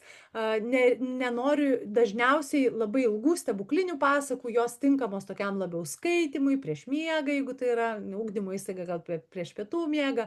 Dažniausiai darbe naudoju pakankamai trumpas pasakas, kurias pripildau kažkokių veiksmų, judesių, išraiškų, jaustukų, ištiktukų, melodijų ir tada ta pasaka tiesiog suskamba. Tai neturiu to lūkesčio, kad kažkokia didelė ilga pasaka tėvai ne tėvai, vaikai klausysis. Kita proza tai yra rečiausiai mano naudojamas dalykas, bet suprantu, kad ugdymo turi minti įvairių rašytojų parašytus kūrinius, bet kartais ir jie įsliūkina tam tikros istorijos į užsiėmimus. Tai gali būti jau tada kaip toks nukreipimas į kažkokį kaip skaitimo užsiėmimą ir vaiko pratinimą užmegzti ryšį su knyga. Ir dar yra toks resursas, kurį aš labai dažnai naudoju savo užsiėmimuose su įvairaus amžiaus vaikais, tai yra bežodės knygos. Žinau, kad galbūt nesate apie tokias girdėję. Tai yra knygos, kurios yra paveikslėlių knygos be žodžių. Tai yra istorija papasakota įvairiais paveikslėliais. Lietuvių kalba, lietuviškų bežodžių knygų beveik nėra, bet Nacionalinė Martyno Mažvydo biblioteka dabar bijau pameluoti, gal 6 metus, turėjo parodą bežodžių knygų ir tas visas knygas nupirko. Ir žinau, kad iš bibliotekų galima dabar knygas ir atsisiųsti, nebūtinai ir Vilniuje būnant užsisakyti ir atsisiųsti. Tai jeigu jūs pasidomėtumėte, tai ten tų bežodžių knygų yra. Ir su vaikų grupe dirbant labai smagus resursas, kur galime pagal vaikų amžių atrasti įvairiausių būdų tas knygas įveiklinti. Su didesniais vaikais galim kurti tą istoriją, ne tiek kurti, ten istorija dažniausiai yra toje knygoje, galim bandyti ją papasakoti, kas čia vyksta. Su mažesniais vaikais galima kažkokius paprastesnius dalykus, nežinau, atversti kažkokį vieną puslapį ir tada tame puslapyje atrasti, kažkokį tai, nežinau, veiksmą, ką galime daryti, ar ne, kas ten vyksta, priklausomai nuo to, kas ten yra. Taip, jeigu esate vis dar su manim ir turite lapelį, tai dabar aš jums kviečiu labai trumpą tokią, truputį prasivedinti galvą nuo to, kad aš čia kalbėjau. Aš perskaitysiu vieną posmelį, kuris yra užrašytas, jūs gal jau jį perskaitėte, Ramutės Skučaitės, ir noriu tiesiog, kad taip laisvai greitai smegenų lietaus principų brainstormo sugalvotumėte, ką pagal šito eilėraščio vaizdinius, šito posmelio ne eilėraščio, galėtumėt su vaikais veikti. Tai aš dabar trumpai ramiai paskaitysiu, o jūs klausydami pasižymėkite. Ir čia tiesiog noriu pateikti tokį pavyzdį, kad kartais mums nereikia didelės apimties, kad sugalvotumėm, nežinau, visą didelį užsiėmimą. Ar ne? Klausykit. Jeigu nori, eik su manim į tamsiai žalią eglyną.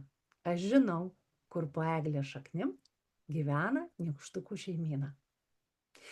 Tai su šita nykštukų šeimyna, po eglės šaknim, aš ir paliksiu jūs truputėlį tokiam pagalvojime, eisiu jau tolyn savo šitame seminaro pranešime, bet tiesiog noriu palikti, kad Nežinau, kiek jums tų minčių kilo, bet labai mano tikslas ir lūkestis buvo, kad tų minčių jums turėjo kilti nemažai ir daug dalykų čia galėtumėm padaryti. Nenoriu kažkaip sugadinti savo idėjomis jūsų idėjų, bet kad jeigu jums tas įkvėpimas nekilo, aš pasidalinsiu kitų 4 eilių, labai gerai žinomų, ir štai staiga vat, iš šitų 4 eilučių pamėtysiu tokių idėjų, na, ką galėtumėm čia daryti su vaikais. Štai, tindirindiriuška, kas ten miške triuška, ar ne voveraitė, ruda kepuraitė, ar ne? Kas galėtų būti įkvėpimas ir ką mes galime daryti, priklausomai nuo to, kokio amžiaus vaikai ir koks mūsų užsiėmimo tikslas. Tai galime atrasti įvairiausių ištiktukų, jaustukų ir garsažodžių, kaip miške kas triuška. Koks tas garsas yra voveraitės, aš man atrodo garsus kažkur pridėjau, kokie yra miško garsai, kas tas miškas yra, kaip mes tame miške, ar mes einame į įsivaizduojamą mišką, o gal mes išėjome į tikrą mišką su vaikais pasivaikščioti ir dairomės, kur ten tos voveraitės. Galim užsiėmimą paremti, kokia yra ta voverė, kokių įpročių turi, kokius ten kažkokį sugalvoti žaidimą. Čia buvau matyti sugalvojusi voverės riešutų maišelių, kur pridedi į kojines, dažniausiai aš kaip maišelius naudoju kokiu nors birių daiktų, avinžirnių ar pupelių, ir tada vaikai ten slepia, ieško ir panašiai. Spalva gali būti įkvėpimas nuo šito 4 eilio, ar ne, ir atsiremti nuo spalvos ir galbūt sugalvoti kažkokią veiklą, kur ieškosime rudų daiktų arba nežinau, tiesiog pati spalva, kad gali būti įkvėpimas. Kepurės galime įvesti, ar ne, kokią kepurę turi voverė. Kepurė iš viso yra mano labai mėgstamas įrankis ir instrumentas. Aš turiu didelę dėžę prikaupus visokių tiek savo vaikų išaugtų kepurių, tiek antrų rankų parduotuvėse. Aš jas nusipirku, išsiskalbiu ir susidedu. Jos šiaip dažnai yra skalbiamas, nes keliauja nuo galvos ant galvos, tai ta higiena yra svarbi, žodžiu, bet kepurė, ir tada mes galim tiek įsivaizduoti visą tai, ką aš čia išvardinau. Jeigu vaikai yra didesni, kai jie jau gyvena aktyviai vaizduotės pasaulyje, tai bus 4, 5, 6 metų vaikai. Jeigu vaikai mažesni, tai labiausiai vis dėlto veiks kažkokia sensorika, tai kad mes galėsim pačiupinėti dalykus, patyrinėti su jais ir patirti labiau per lietimą arba veikimą. Taip, čia šitą praleisiu, nes žiūriu į laikrodį, taip, nes noriu perbėgti dar per dramaturgiją ir kitus. Matau, kad, žodžiu, turiu keletą minučių.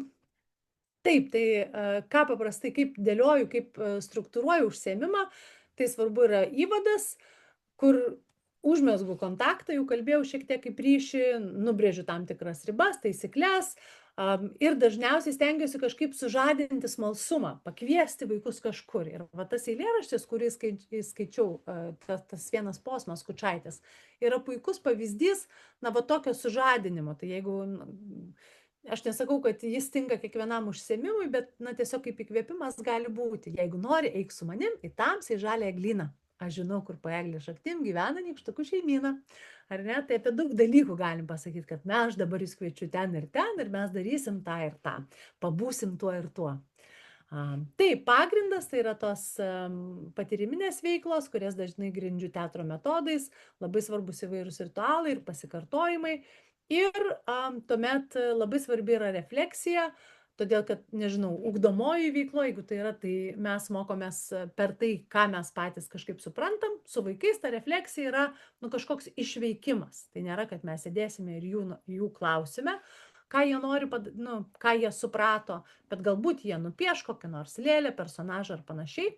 Ir dar apibendrinimas, aš šitą labiau prirašiau kaip pačiam ugdytojui, ką aš pasėmiau iš šito užsiėmimo ir ką atradau. Tai čia ne paties užsiėmimo dalis, čia yra tokia refleksija jūsų pačių po užsiėmimo, ką jūs ten atradote.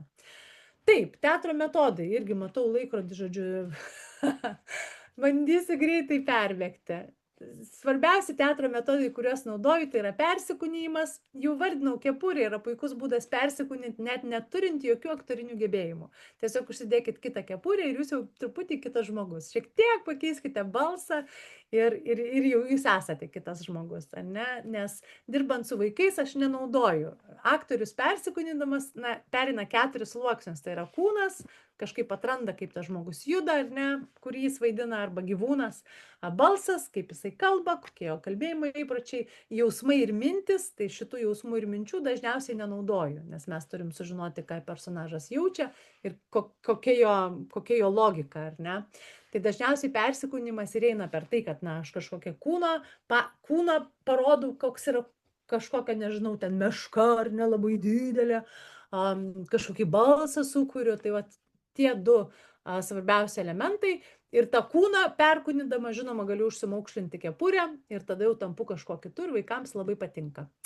Vaizduotę dažniausiai jungi per pojūčius arba sujungi su pojūčiais, tai reiškia, kad pagalvoju, kad mes galim įsivaizduoti ne tik mišką, bet mes įsivaizduojame, kokie garsai miške, mes užuodžiame, kuo miškas kvepia, mes, nežinau, paragaujame nusiskinę uogos nuo krūmo miške ir panašiai. Tai tą vaizduotę stengiuosi jungti per pojūčius ir naudoju įvairius objektus, jau irgi užsiminiau šiek tiek ir, nubėgau.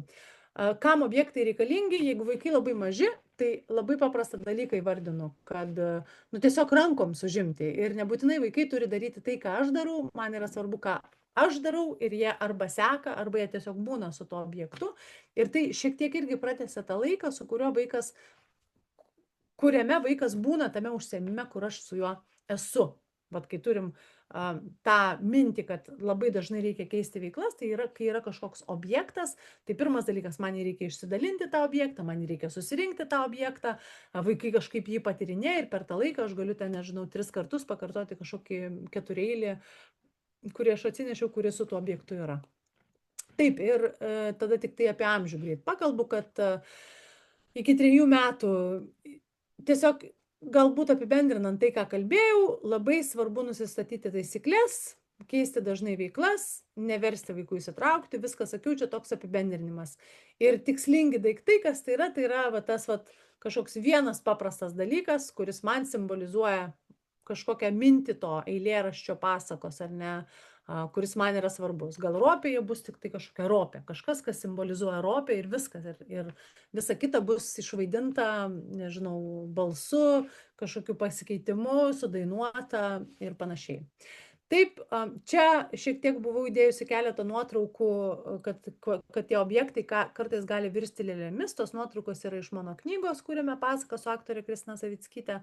Tai va, iš kojinių, iš podelių, iš ventelių, čia tokia iš veltinio karpiam pasaka, iš žemės riešutų esam darę, čia kaukės. Kartais šitie vaikai kaip ir norėjo su jomis būti, kartais vaikai nenori būti, tai užsidedam ant kaktos, taip kaip aš čia užsidėjus toje nuotraukoje. O čia tvirtinom lėlės prie Lego, tai reiškia piešiam ir tokią darėm sceną ir Lego teatrą darėm. Taip, ir 4-6 metai tai yra, kas svarbu, tai ką išvardinau prieš tai, veikia, bet taip pat tokius vaikus jau galime įtraukti į diskusiją ir galim, nežinau, pakviesti juos būti, nežinau, mokslininkais, aktoriais ir sakyti, kad mes dabar vaidinsime ir būsime aktoriais, mes dabar, nežinau, gaminsime scenos dekoracijas ir būsime dailininkais, tai jiems tikrai patinka, jie tada, na, kažkaip tą tokį užsideda mundurą to veikėjo, kurį kviečiu būti ir kažkaip labiau tada įsitraukia. Taip, ir resursai, šiek tiek kalbėjau apie žanrus, bet čia ne tiek apie žanrus, nenoriu, kad tai bibliotekos žanrams resursas yra geriausias biblioteka, įti knygas vartyti ir skaityti. Kas man padeda, tai tiesiog kažkur užsirašyti idėjas arba reflektuoti tai, ką aš padariau gero ir smagaus, ir kartais atsivertus tos užrašus nustembu, kiek visokių dalykų prikūrus esu. Turiu savo įkvėpimo biblioteką, jinai nėra didelė, ten yra Skučaitės viena knyga, va štai skaičiu eilėraštį apie nykštukus ir kartais net nebūtinai pagal ją, bet pagal kitus, pagal tiesiog kažkokių idėjų pasisemiu iš jos tos nuostabios metaforiškos ir taip gražiai sueiliuotos kalbos. Ir kažkokios kūrybiškumo praktikos, jeigu jums įdomu konkrečios kūrybiškumo praktikos, tai galiu rekomenduoti vieną knygą Gintaro Beresnevičiaus, dabar ir pamiršau, matot, kai neužsirašiau. Kažkas apie kroodilą, kaip yra krokodilas, tai tik K raidė praleista, kroodilą, ten jis yra apžvelgęs įvairių kūrybiškumo praktikų. Jos tikrai pažadina kūrėją, bet joms reikia laiko ir disciplinos. Tai va, o dabar jūs kviečiu, tol kol prisijungs Kristina, ačiū labai Raimi ir Kristina, 4 minutės iš jūsų pavogiau. Šiek tiek užsiplepėjusi. Tai tol, kol prisijungs Kristina, noriu, kad dabar pagalvotumėt, kokį dalyką išgirdote svarbu savo ir jeigu turite kur pasižymėti, pasižymėkite. Aš Jums labai dėkoju uždėmesi, linkiu sėkmės savo kolegijai Kristinai ir labai dėkoju Azitežui už galimybę dalintis. Man labai patinka dalintis ir čia aš tą galimybę turėjau. Ačiū labai. Ačiū labai, Kristina, tau už tokį metodiškumą ir taip aiškiai viską išdėstyta, visas mintis. Aš norėjau paklausti taip iš karto, kad Taip. nepabėgtume nuo temos. O ar tu vedi kokius užsiėmimus pedagogams, seminarus galbūt šią temą? Tai vieną dabar paskaičiau, ta prasme, tai šitas čia skambėjo kaip pranešimas, bet iš tikrųjų, jeigu visą tai, ką aš čia pasakojau, jeigu aš atvažiuoju gyvai vesti, ne Zoom seminaro, žinoma, ir Zoom galiu padaryti Mhm. seminarą, bet kadangi aš tikiu, kad teatro metodai, na tai yra veiksmo metodai, mes veikiame kartu, tai tas seminaras būna pripildytas tokių ir, nežinau, ir žaidimų kažkokių, kuriuos jau ugdytojai gali pritaikyti galbūt su vaikais, bet ir jie patys veikia ir jie veikdami mokosi ir patiria. Tai taip, tai vienas ir yra būtent apie ankstyvojo ugdymo užsiėmimo organizavimą. Turiu seminarą apie tai, kaip pastatyti spektaklį su vaikais, su, pavyzdžiui, darželinukų arba pradinukų grupe. Mes irgi tada patyrinėjom, ką galima padaryti, nes natūralu, kad tie vaikai galbūt žodžių dar kalbėti daug negali, teksto kalbamo ir kaip padaryti, kad tas bendras veiksmas būtų. O dabar galvoju, kad dar taip, kaip greit paklausai, tai ir nepasakysiu, bet na viskas, ką... Bet kokiu atveju galėsi tave kreiptis ir Taip, papildyti. kalbėkime. O aš dar vieną klausimą turiu Taip, apie, klausom. ar tu turi kokius metodus, pavyzdžiui, jeigu įvyksta tokia situacija pamokoj, nes labai daug fainų parodai priemonių, kuriam veikia vaikai, kurias tu duodi. Ar būna tokių atvejų, kad nenori gražinti tų priemonių ir kaip su tuo Būna, reikia? būna ir čia iš tikrųjų, čia žinai, yra du svarbus dalykai. Vienas yra, kadangi aš paprastai užsiėmimuose vis tiek dažniausiai turiu ir naudoju ne vieną komplektą, o turiu ten išsirikiavus, pavyzdžiui, 3 dėžes. Tai labai yra sunkiausia su ta pirma dėže, nes man reikia jo susigrąžinti ir tikrai jie gali nenorėti duoti. Tai vienas dalykas yra tiesiog mano toks užtikrintumas. Jeigu vaikas pajunta, kad aš, gal imsiu, gal neimsiu, aš labai aiškiai, noriu iš jo paimti. Pavyzdžiui, aš šiaip su tokia labai teigiama energija į tą vaiką einu, aš šypsausi, aš tiesiu ranką ir sakau duok, pažadu, kad čia bus tai kita dėžė ir kiti daikteliai. Aš dainuoju iš mano motiejų, sūnus lankė Valdorfo darželį, jie turi nuostabią dainą. Visi daikteliai turi savo vietą ir kažkaip ta daina tokia ramybė sukuria. Tai va, bet būna, tai vienas svarbus dalykas yra mano užtikrintumas, labai teigiama energija, pažadas, kad čia bus kažkas. Ir tada su antra ir trečia dėžė jau būna paprasčiau. Ir kitas svarbus dalykas, kad jeigu aš matau, kad vaikas įkris į labai didelį jausmą, jeigu aš iš jo atimsiu daiktą, tai aš kuriam laikui jį palieku.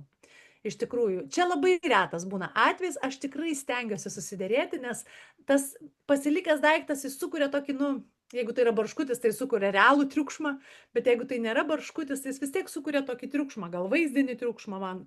Tai va, tai visko būna, bet, pavyzdžiui, kai mes vadiname spektaklį Ievos Jackevičiūtės, taip pat mes turime išdalinti ir pasiimti daiktus, ar ne, su kolegė Viola Klimčiauskaitė. Tai, retai nutinka, kad neduoda. Tikrai labai retai. Jeigu tu su tokia kažkokia gera energija eini ir su tokia, ne tokia, kad atiduok, bet tu tiesiog čia džiaugsmas atiduoti. Tai čia, man atrodo, tas yra labai svarbus dalykas. Nuostabu, labai labai ačiū. Ačiū tau. Tai dėkoju, Kristina, už išsamų pristatymą. Tai dabar noriu pristatyti kitą mūsų pranešėją, tai Kristina Marija Kulinič. Aš ją taipogi pažįstu asmeniškai, nuostabi kūrėja, aktorė, dramaturgė, taip pat rašanti ir paaugliams. Tai šiandien išgirsime pranešimą apie tai, kaip rašyti paaugliams ir kaip rašyti su paaugliais. Tokia įdomi tema ir pavadinimas, man atrodo, labai aktuali meno pedagogams, nes sklando toks stereotipas, kad jauną žmogų labai sunku prakalbinti, labai sunku jį sudominti. Tai Man atrodo, šitas pranešimas galės pasitarnauti ir pedagogams jų darbe. Tai aš užleidžiu mikrofoną tau, Kristina. Gero pristatymų. Ačiū, aš dabar pašėrinsiu ekraną. Mhm. Tikiuosi, man pavyks. To jau. Dabar viskas matosi, taip? Matosi taip, tai padidink tik. Aha. Štai. Tai dar kartą sveiki visi. Tai taip, aš tada dar truputėlį prisistatysiu. Pradėjau aš kaip aktorė savo karjerą ir performanso menininkė. Ir pabaigusi magistrą netyčia atsidūriau dramaturgijos dirbtuvėse ir nuo to laiko pradėjau rašyti. Tai vis dar ir vaidinu ir taip toliau, bet ir rašau. Pradėjau rašyti nuo suaugusiems pjesių ir taip atsitiko, kad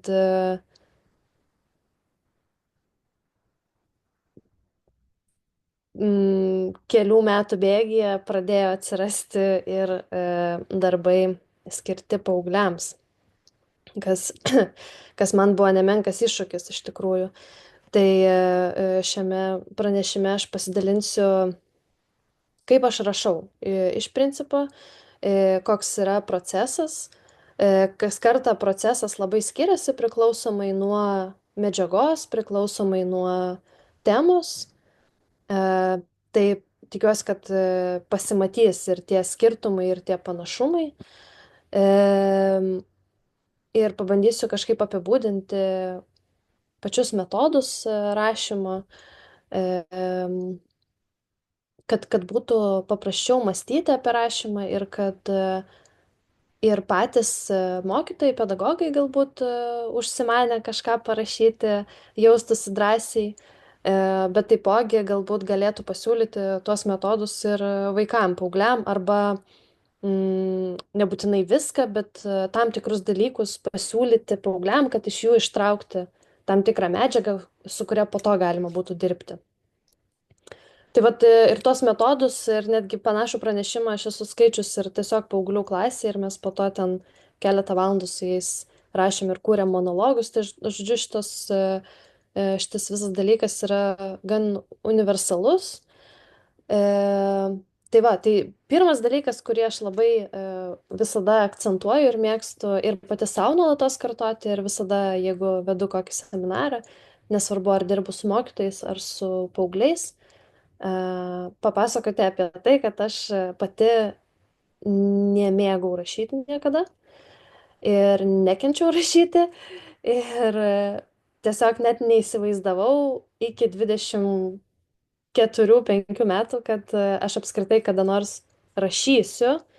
Tai to seminaro, kuriame aš buvau dėka, atsivėrė toks įdomus suvokimas, kad iš tikrųjų rašymas nėra baisus dalykas ir kad tai yra įmanoma ir kad tai netgi yra smagu.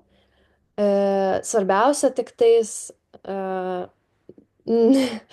neklausti savęs tokių dalykų kaip tai ką čia reiškia, o kaip čia padaryti, kad čia būtų žiauriai gerai ir taip toliau, neužsidėti jokių savo didelių lūkesčių, o tiesiog pasileisti, leisti savo fantazuoti ir žaisti ir pagalvoti, kur mane veda mano vidus, mano vaizduotė ir kas man skauda, kas man yra įdomu ir tada viskas gausis.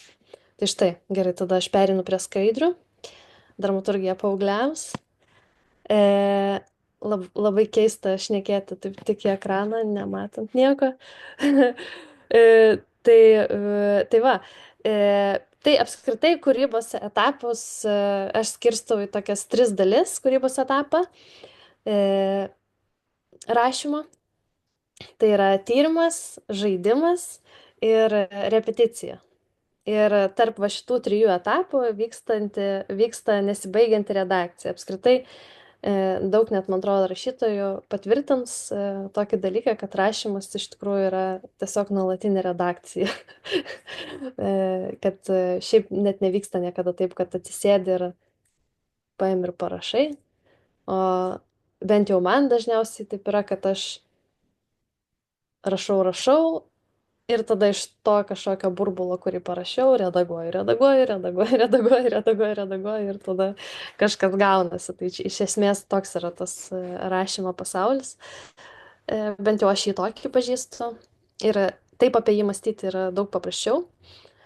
Tai trumpai apie šitos etapus tris. Jie yra man vienodi, nesvarbu, ar aš kuriu paaugliam, ar kuriu suaugusiems.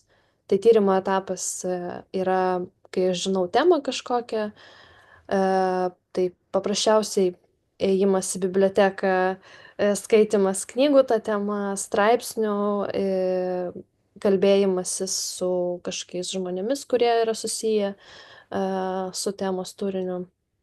Tiesiog iš principo medžiagos ir informacijos rinkimo etapas labai įdomus. Tada antras etapas, aš savo vadinu jį tuo žaidimu, tai yra tas toks kūrybinis etapas, kur po to tyrimo arba jau to tyrimo metu pradedu po truputėlį fantazuoti apie tai, kas čia galėtų būti tiek struktūros prasme, tiek turinio prasme. Tiesiog net vadinu tai eskizavimu. Pavyzdžiui, ten tiesiog net per daug negalvodama ten rašau automatiškai dialogą kažkokį. Įsivaizduoju, okei, du veikėjai, ką jie čia galėtų šnekėti. Ir net per daug nemąstydama bandau dialogą išrašyti, tiesiog visiškai be jokio lūkesčio. Arba ten paimu ir be jokio lūkesčio pradedu rašyti ir fantazuoti, koks čia galėtų būti siužetas. Ar ten kaip tai galėtų atrodyti scenai. Tiesiog bet ką, kas šauna į galvą. Ir taip pat yra kitų visokių metodžiukų, apie kurias vėliau dar pasidalinsiu. Ir tada yra repeticijos etapas, tai kadangi esu ir aktorė, tai tenka ypač spektakliuose paaugliams, tai ir vaidinti tose spektakliuose, kurias pati parašau, kas yra labai patogu režisieriai, nes repeticijos metu, aišku, viskas dar labiau keičiasi, nes pasimato, kas tiesiog netinka, kas netarnauja turiniui, temai, kas galbūt neįdomu, kas per ilga, kas per trumpa, kur yra skylės kažkokios dramaturginės. Tai repeticijų metu iš principo taip pat vyksta perrašinėjimas. Tai jeigu, tarkime, jūs pedagogai galbūt kokį teatro būrelį turite, ar šiaip norite su vaikais kažką sukurti, tai irgi siūlau niekada neprisirišti prie parašyto teksto kažkokio, net repeticijų metu. Jisai gali keistis, tiesiog matot, kad galbūt čia kažkas nebe taip, gal čia kažką reikia papildyti. Tai repeticija yra vis dar kūrybos etapas ir per jį irgi tekstai gali keistis ir turi keistis. Tai taip, nesibaigianti redakcija, žodžiu. Ir dabar taip labiau prisitrauksiu prie tokios esmės pačio rašymo, tai jau prieinant prie konkrečių kūrinių, pasidalinsiu tokiais 3 atvejais, 3 kūriniais paaugliams, kuriuos esu sukūrusi. Ir maždaug kokia yra struktūra tų darbų ir kaip vyksta taip konkrečiau tas kūrybinis procesas. Tai visų pirma, žinoma, yra tema, kurią arba aš pati sugalvoju, arba man pasiūlo režisierius arba režisierė. Tai jau, tada yra atspirties taškas, kurį taip pat arba pati sugalvoja, arba režisierius sugalvoja, arba kolegos sugalvoja. Atspirties taškas dažnai būna kažkokios galbūt citatos, kurias norime naudoti, kažkokios asmenybės, kažkokios konkrečios žinios apie tam tikrą temą. Vėliau konkrečiose atvejuose papasakosiu. Tada yra pasakojimo struktūros paieška. jau turint temą ir atspirties tašką, bandymas pafantazuoti, kaip apskritai visa tai galėtų atrodyti, kokia tai galėtų būti, kokia yra paties pasakojimo struktūra, koks galėtų būti siužetas. Tai yra irgi toks atviras klausimas, bet jau po truputėlį bandymas prieš rašant, jau sėdant ir rašant, kas čia bus, vat bandymas taip kažkaip pafantazuot, kas čia galėtų būti, kokia čia ta konsteliacija. Tai va, ir tada va tą visą struktūrą jau pildau turiniu ir tas turinys vat, ir yra dažnai pildomas visokiais tokiais žaidybiniais metodais, nuolatiniu perrašinėjimu ir nuolatiniu eskizavimu. Tai va. Tai štai trys atvejai, apie kuriuos aš papasakosiu. Tai bus 80 pasaulių per vieną dieną, pasistengiau ir kastukas. 80 pasaulių per vieną dieną. Tai buvo pirmas mano spektaklis paaugliams, jisai buvo šiuolaikinio cirko spektaklis. Ir jo temą aš dabar taip įsivardinau, nors jinai galbūt abstrakčiausia yra man iki šiol, tai ko nenusipirksiu už pinigus. Ir atspirties tašku režisierius pasiūlė, čia jau buvo grinai režisieriaus pasiūlymas, atsispirti nuo Žiulio Verno aplink pasaulį, aplink Žemę per 80 dienų ir Alberto von Chamiso Peter Šlemil. Tai atsispiriant nuo šitų dviejų kūrinių,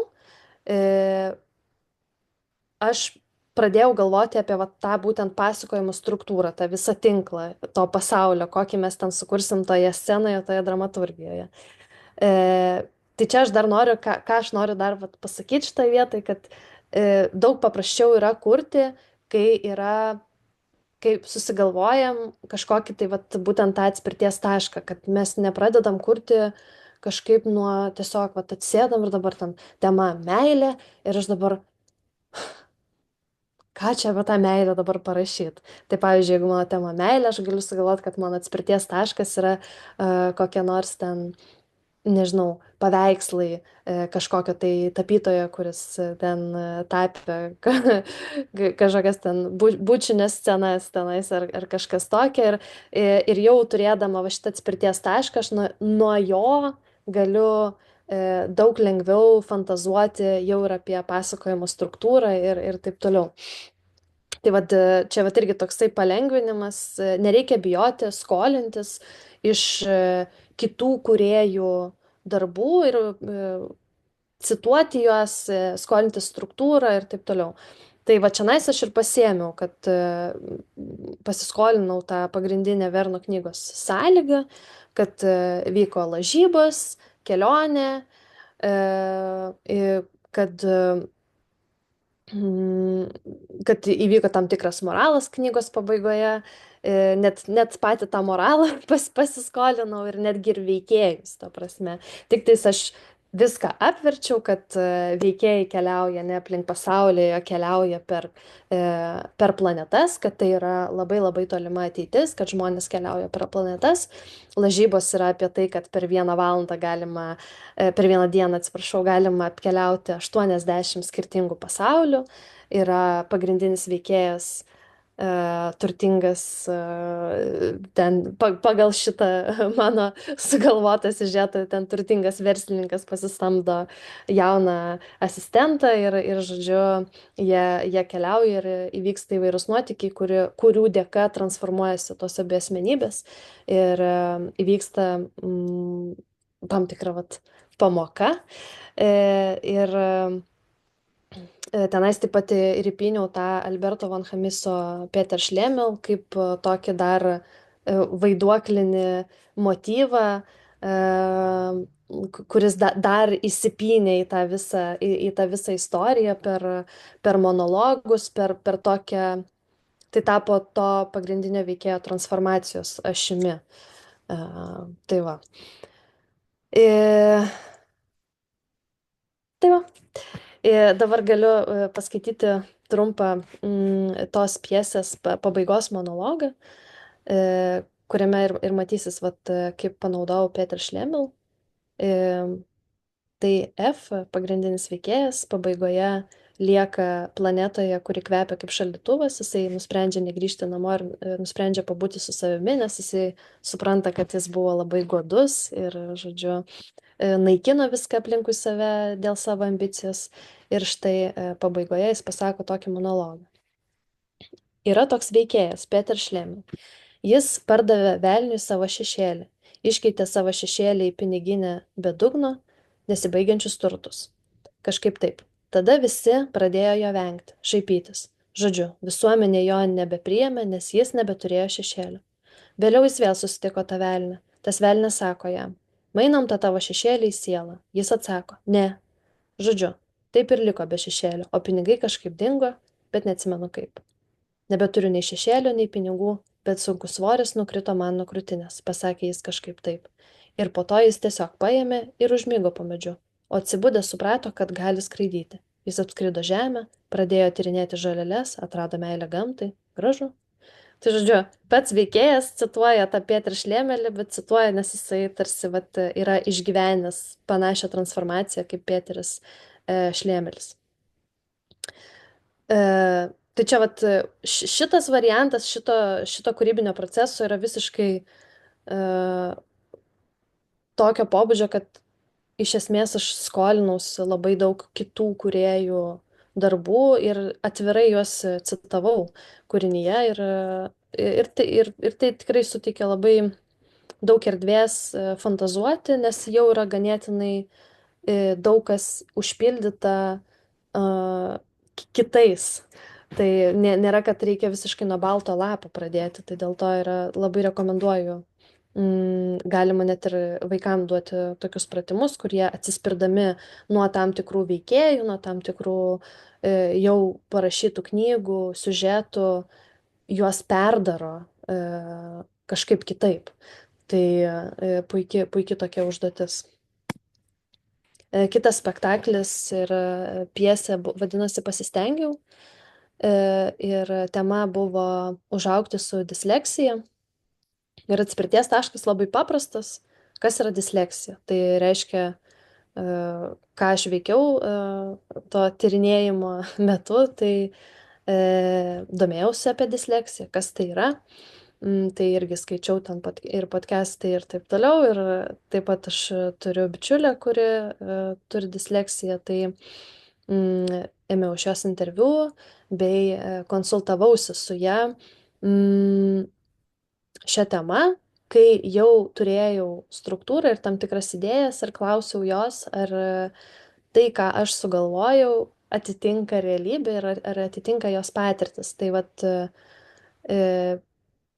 čionais yra kitas priėjimas, kad jau yra remiamasi ne fikcija, ne kitų kūrėjų darbais, o dokumentika. Ir taipogi yra labai daug medžiagos, kurią kaip rašytoja aš gaunu. Aš gaunu informaciją, aš gaunu kitų žmonių patirtis ir taip toliau. Ir taipogi čionais, ką dar naudojau, tai tiesiog savo asmeninės patirtis irgi iš mokyklos, nes ieškodama tos pasakojimo struktūros, pagalvojau, kad gerai, reikia kažkaip, kad būtų veikėjas, kuris turi tą disleksiją ir kažkaip mes galėtume su juo susitapatinti ir kažkokia turi vykti istorija jo akimis, mes turime pamatyti tą jo pasaulį ir ta istorija turėtų vykti jo paauglystėje, net ne paauglystėje, o toks labiau kaip tame spektaklyje yra toks augimas visas nuo kažkur ten 2 klasės iki 8 klasės pagrindinio veikėjo. Ir tam, kad aš galėčiau jį sukurti, nors aš sukūriau pagrindinį veikėją berniuką, bet iš tikrųjų aš labai daug galvojau apie savo augimą ir vaikystę ir paauglystę ir ką aš veikdavau mokyklą ir taip toliau. Ir bandžiau ištraukti tokias kažkokias universales tas patirtis iš savo pačios patirties, kad sukurčiau patį siužetą, tada dar apjungiau visas žinias sukauptas apie disleksiją, pasikalbėjau, žodžiu, su bičiulė, kuri turi disleksiją, tikrinausi,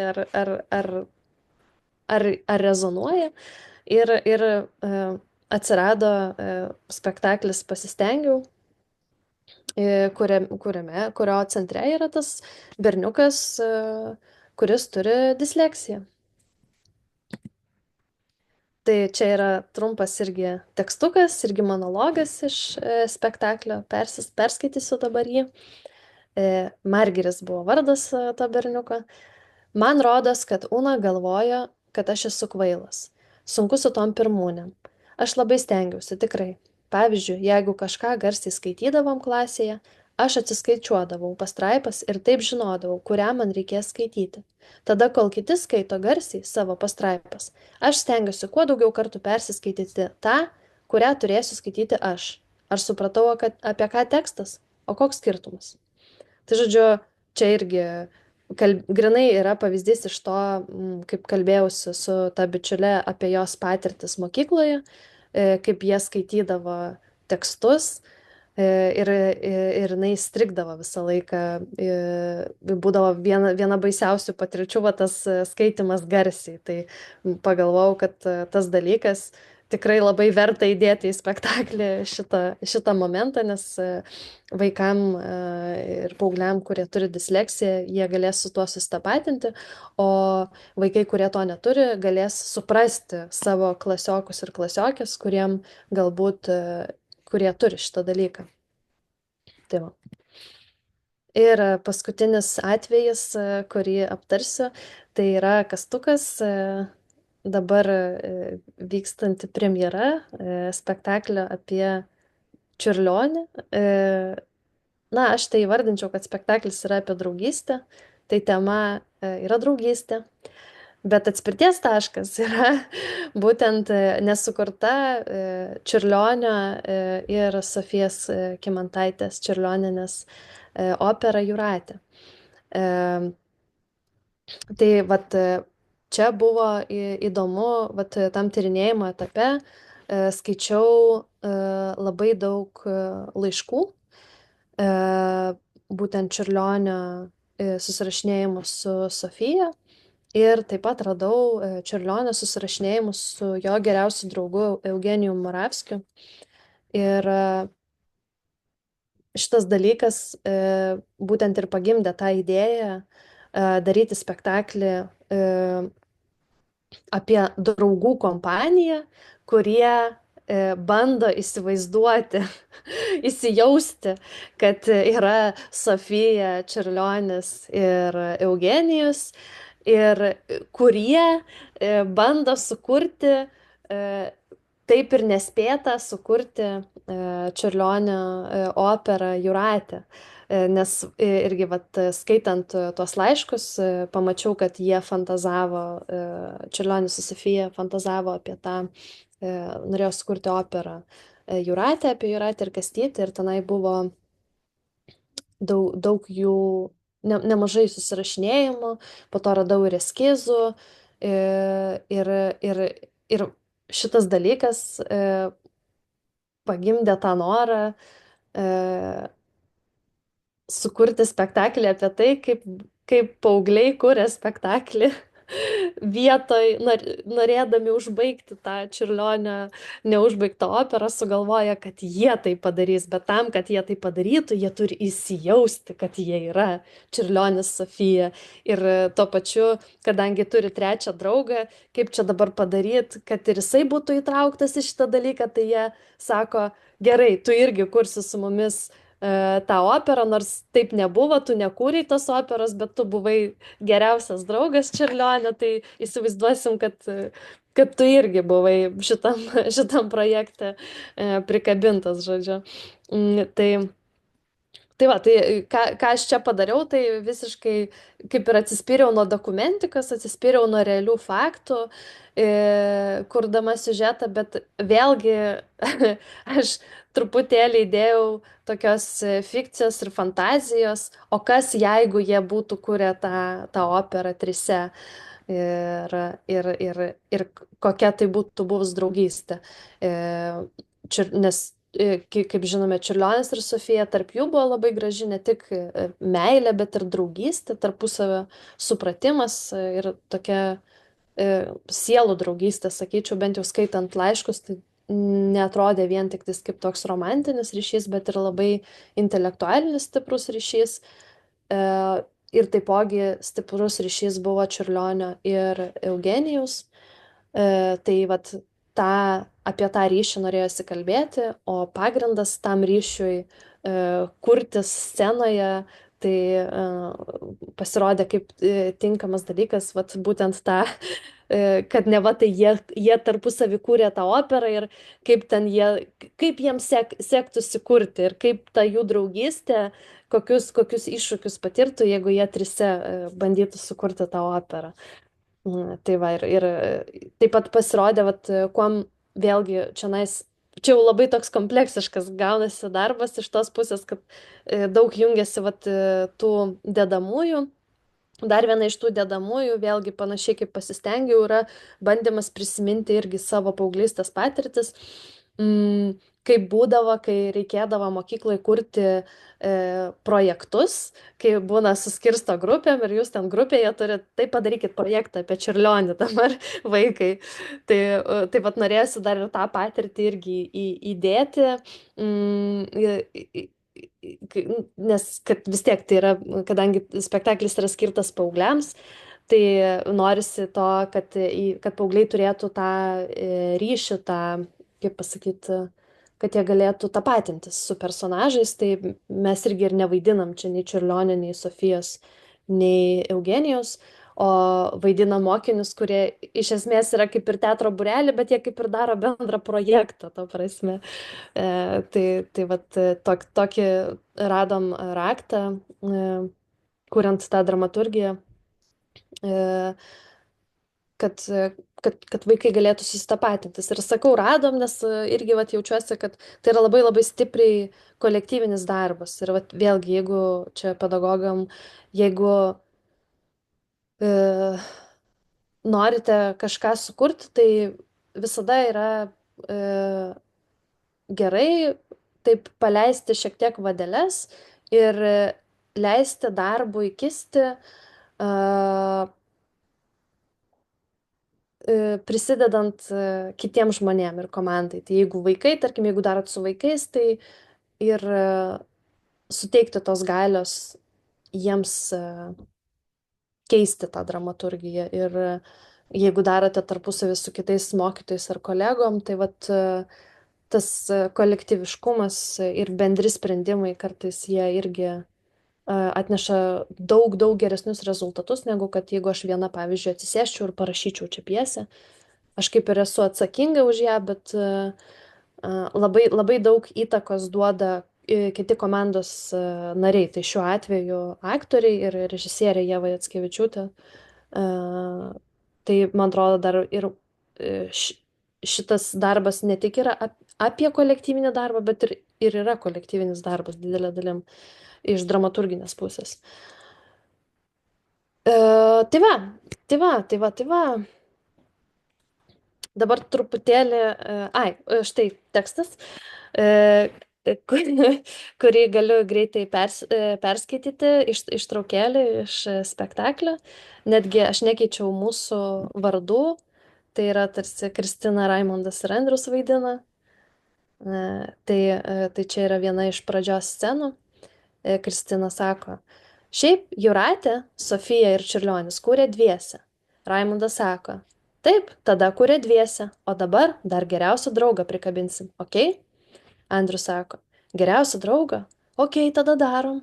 O tai ką čia? Reiktų įsijaust, pala, kostiumai, mes kostiumus turim. Kristina, ne, tai kaip? Raimondas. Tai ok, darom. 1, 2, 3, aš Čiurlionis. Tai žodžiu, čia įsivaizduoja. Andrius sako, wow, grinai. Raimis. Šeima ir draugai ir mylimoji vadina kastuku, kasteliu. Tai va čia, žodžiu, įpinu tokį dar pedagoginį momentą, kur mes įsijausdami į tą Čiurlionį ir Sofiją ir Genį dar ir papasakojom vaikam truputėlį, kas jie tokie, kaip juos ten kas vadina ir taip toliau, nes vis tik yra edukacinio pobūdžio spektaklis. Andrius 321, aš geriausias Čiurlionio draugas Eugenijus Moravskis. Klausite, kas čia toks? Vienas geriausių kastukų draugų gal, realiai geriausias draugas, pats artimiausias draugas, lenkų kompozitorius, dailininkas, novatorius, šiaip labai fainas žmogeliukas. Kastukas jį vadino Genium, Geniuku, Raimis. Ir šūdžium. Andrius. Bet juokais. Kristina. Jau baigiai? Aš Sofija Kymantaitė, rašytoja, Kastuko sužadėtinė ir vėliau žmona. Jo laiškose įvardyjama kaip jo žmogus, jo draugė, jo zuliukas, Zosytė, mažas bamblys. Tai šitam pavyzdį matom, pavyzdžiui, kur Raimis sako ir šūdžium. Tai čia ne aš sugalvojau. Čia aš skaičiau, žodžiu, tas laiškus tarp Eugenijaus ir Čiurlionio. Ir vienam iš savo laiškų Čiurlionis Eugenijui ten rašė, tu šūdžiau tenais, kodėl tu man nerašai, ten taip toliau. Tai, žodžiu, vat, kurdama tas dialogus, aš stengiausi ir įdėti tas realius momentėlius kažkokius, kaip jie ir tarpusavį ir kalbėjo, ir susirašinėjo, kaip jie vieni kitus vadino. Tai čia, žodžiu, yra labai daug tokių įpinimų. Tai va. Tai dabar toliau, ką dar norėčiau papasakoti, tai kaip atpalaiduoti tą savo kūrybinį procesą, nes kartais, kai mes pradedam kurti, baisiausia dalis yra, vat, tyrimas, tai viskas ok, labai smagu čionais, fantazuoti apie struktūrą labai smagu, bet tada jau, kai realiai reikia atsisėsti ir rašyti, tada prasideda bėdos. Tada prasideda baltas lapas ir kūrybinis blokas. Mano labai mėgstamas pratimas, kurį aš darau ir kurį ir vaikai mėgsta, ir su vaikais esu darius, ir su mokytojais esu darius. Ir vat, būtent šitą pratimą naudojau kurdama Kastuką.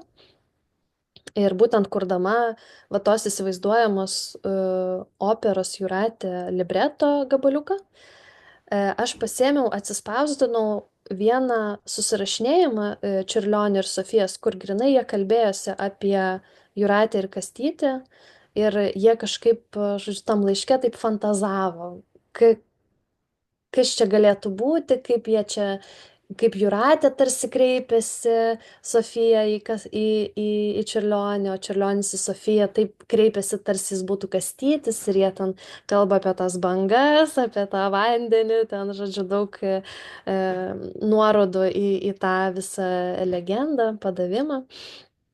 Ir aš sukarpiau tuos du laiškus, atsirinkau, kur man patiko kažkokios tai frazės ir tiesiog dėliojau. Čia matosi, čia mano darbinio stalo būtent ir yra paveikslėlis. Pradėjau dėlioti tokius ketureilius, žodžiu.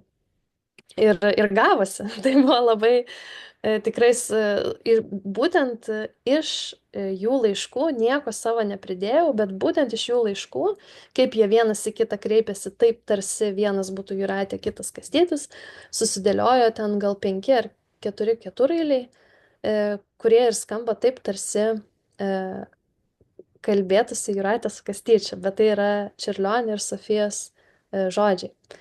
Ir tokiu principu aš dažnai dirbu. Ypač, kai reikia kažkokią labiau poetiškesnį tekstą sukurti, bet ir nebūtinai. Tiesiog smagu visą laiką prisikarpyti, geriausia aišku, kad tai būtų frazės, ne tiesiog žodžiai, ir paimti ir kaip kažkokį puzlę padėlioti. Gaunasi neįtikėtinų dalykų, labai smagu.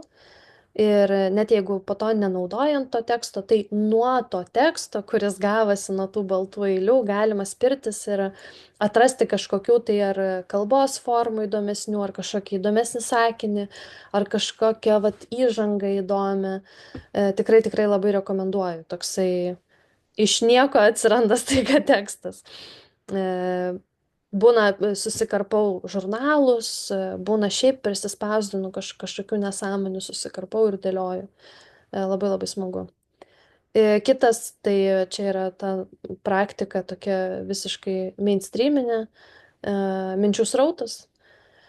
Irgi atrodo, kas gali išeiti iš to minčių srauto, bet iš tikrųjų labai daug kas išeina. Atsisėdi, nusistatai žadintuvą 20 minučių ir rašai viską, kas šauna į galvą. Galima rašyti tiesiog savo vidinius išgyvenimus. Galima pabandyti kažkaip įeiti į temą, apie kurią rašai ir toj temoje rašyti. Tai čia jau pagal kiekvieno skonį.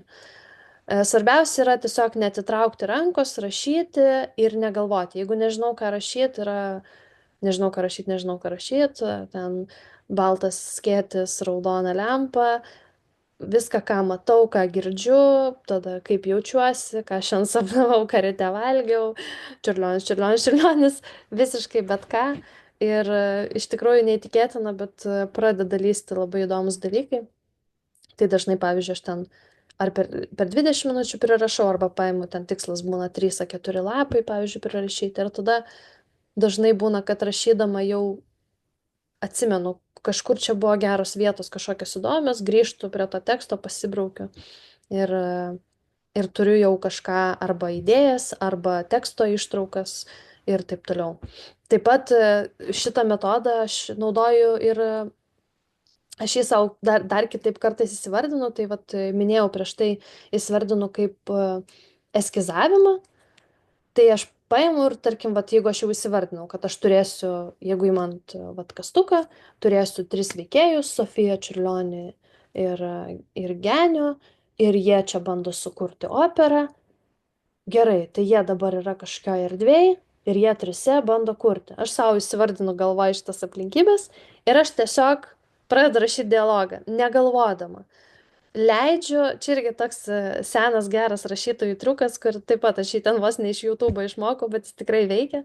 Tai yra, tiesiog leidžiu tiem personažam tarpusavį kalbėtis. Jie tiesiog kalbasi tarpusavį.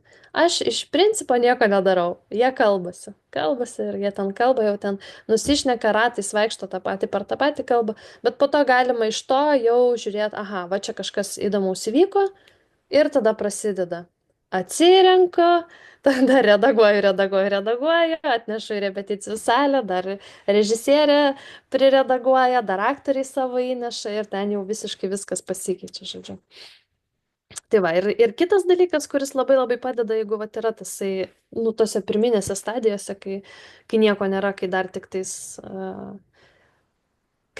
pati kūrybinio proceso pradžia, tai tiesiog įsivaizdavimas, atsispyrimas nuo asmeninių patirčių. Visą laiką, kai pasiemam kažkokią temą, ar tai būtų meilė, ar tai draugystė, ar tai ko nenusipirksiu už pinigus, kažkaip įmanoma galvoje savo atkapstyti kažkokią savo asmeninę situaciją ir pabandyti išskirti, kas yra universalaus toje situacijoje. Nu, vis tiek kažkas būtų labai bendražmogiška, kiekvienai labai individualiai situacijai. Galima ją išsirašyti ir po to pabandyti suprasti va tos situacijos esmę. Ir tada tiesiog įdėti į tą situaciją kitus žmonės, ne save, visai pakreipti, pakoreguoti ir štai mes turime sceną. Tai va. Ir paskutinė toj dar skaidrė liko, man atrodo. Taip, klaidos. Norėjau dar pakalbėti apie klaidas, kurias padariau, kurdama paauglių auditorijai. Tai man visada kažkaip atrodė svarbu ir tai vis dar man ir yra svarbu, kad reikia kalbėti su paaugliais jų kalba, pabandyti prie jų prieiti. Tai ką aš darydavau, aš bandydavau įrašyti slengu ir šnekamąją kalbą. Tai šnekamąją kalbą aš vis dar vartoju, rašydama net visą laiką, net ir suaugusiems, bet irgi šnekamoji kalba nelygu šnekamai kalbai, o taip pat ir slengas nelygu slengui. Tai slengas skirtingų kartų yra skirtingas ir aš esu nekartą paslydus, kad aš norėdama būti kieta ir pritapti prie paauglių naudojau slengą, kuris jiem yra absoliučiai neaktualus, kuris buvo mano kartos slengas. Tai tada toks prasilenkimas įvykdavo. Arba bandydavau kažkaip iškapstyti, koks yra tas slengas dabartinis.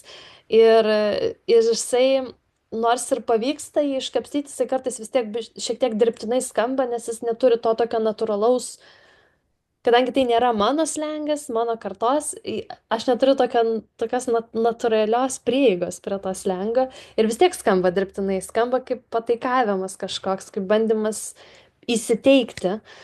Tai vat dabar, ką aš galvoju, tai kad tokio ieškau auksinio viduriuko, tai išlaikyti šiek tiek tą šnekamąją kalbą šiek tiek naudoti slengo, bet labai atsargiai. Gal net nepabijot naudoti ir savo kartos slengo arba savo pačios slengo, kažkur galbūt įdėti paauglių, bet labai nedaug.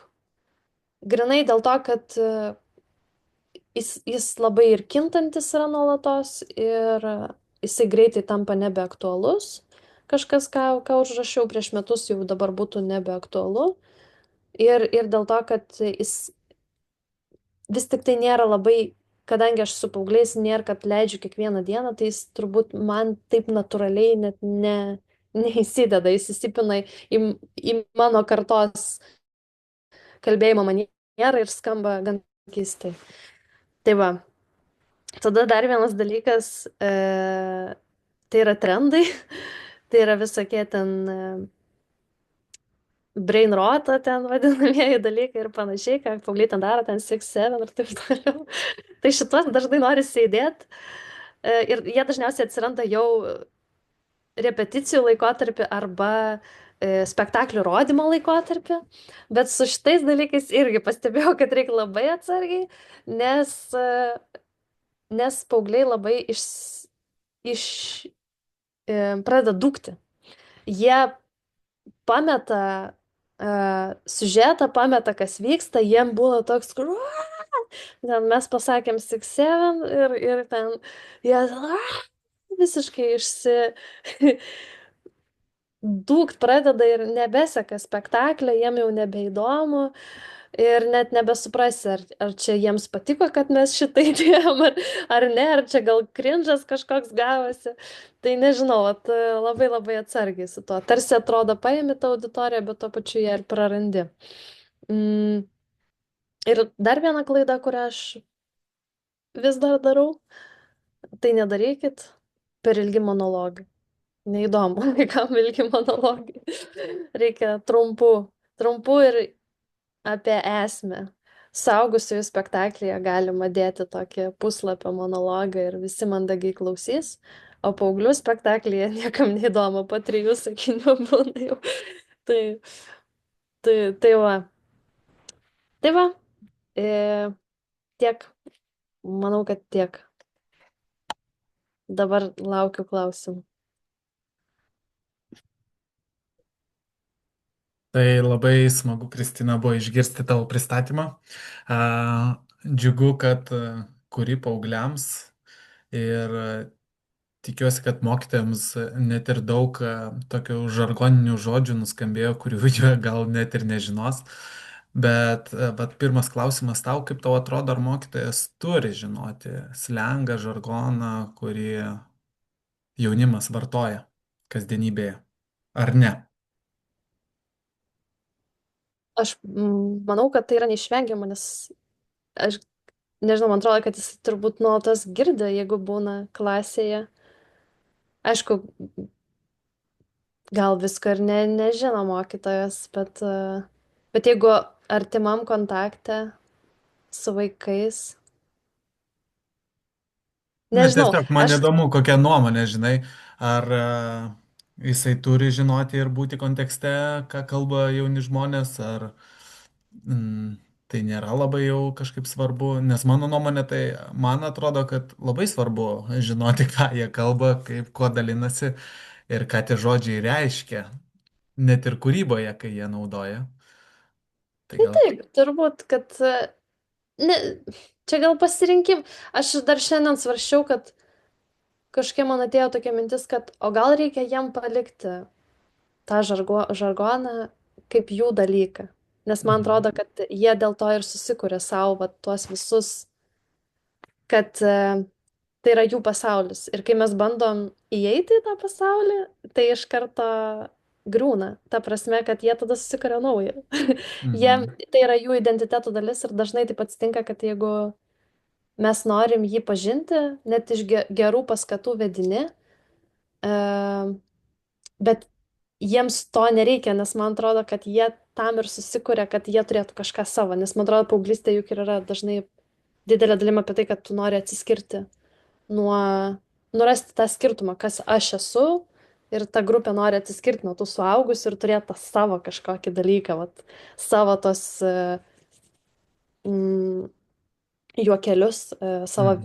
savo vidinę kažkokį pasaulėvoką, į kurią negali nieks įeiti ir nieks negali jos suprasti, tarsi čia yra jų. Tai nežinau, šiandien kažkaip galvojau, kad o gal jiem reikia ir palikti, tegul jie turi. O tu daug rašai ranka, nes dabar visi labai dažnai rašo ar telefonu, ar kompiuteriu, bet ranka vis rečiau ir rečiau. Ir man tenka sutikti ir pedagogų, ir jaunų žmonių, kurie sako, kad labai nedaug rašo ranka, kad laikas pasikeitęs. Labai keista, nes aš tai labai daug rašau ranką.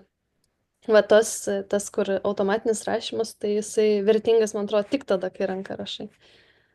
Tai dar vienas iš dalykų, kurio nepaminėjau, tai visada nešiojuosi užrašų knygutę, į kurią užsirašau mintis.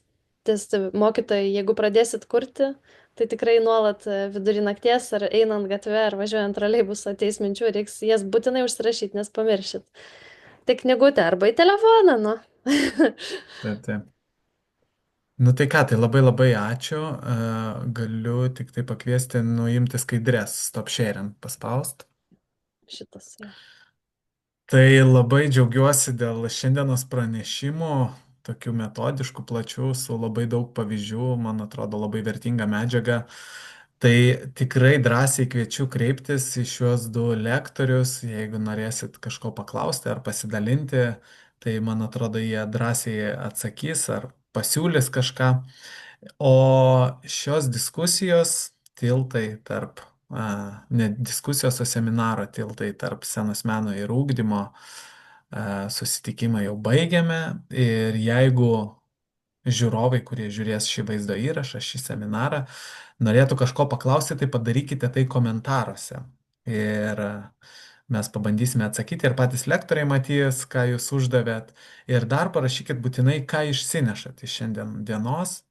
Tai taip jūs mums padėsite su tais komentarais išstumti mūsų šitą seminarą, kad jį pamatytų kuo daugiau žmonių.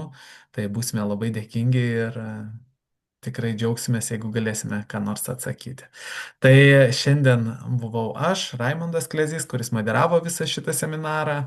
Taip pat buvo mūsų Asitežo prezidentė Violeta Padulskaitė, kuri pristatė bendrą veiklą viso Asitežo, ir dvi pranešėjas lektorės. Tai Kristina Savickytė ir Kristina Marija Kulinič, dvi Kristinos. Tai va. Tai ačiū labai už šiandien ir linkiu sėkmės. Viso gero. Viso gero.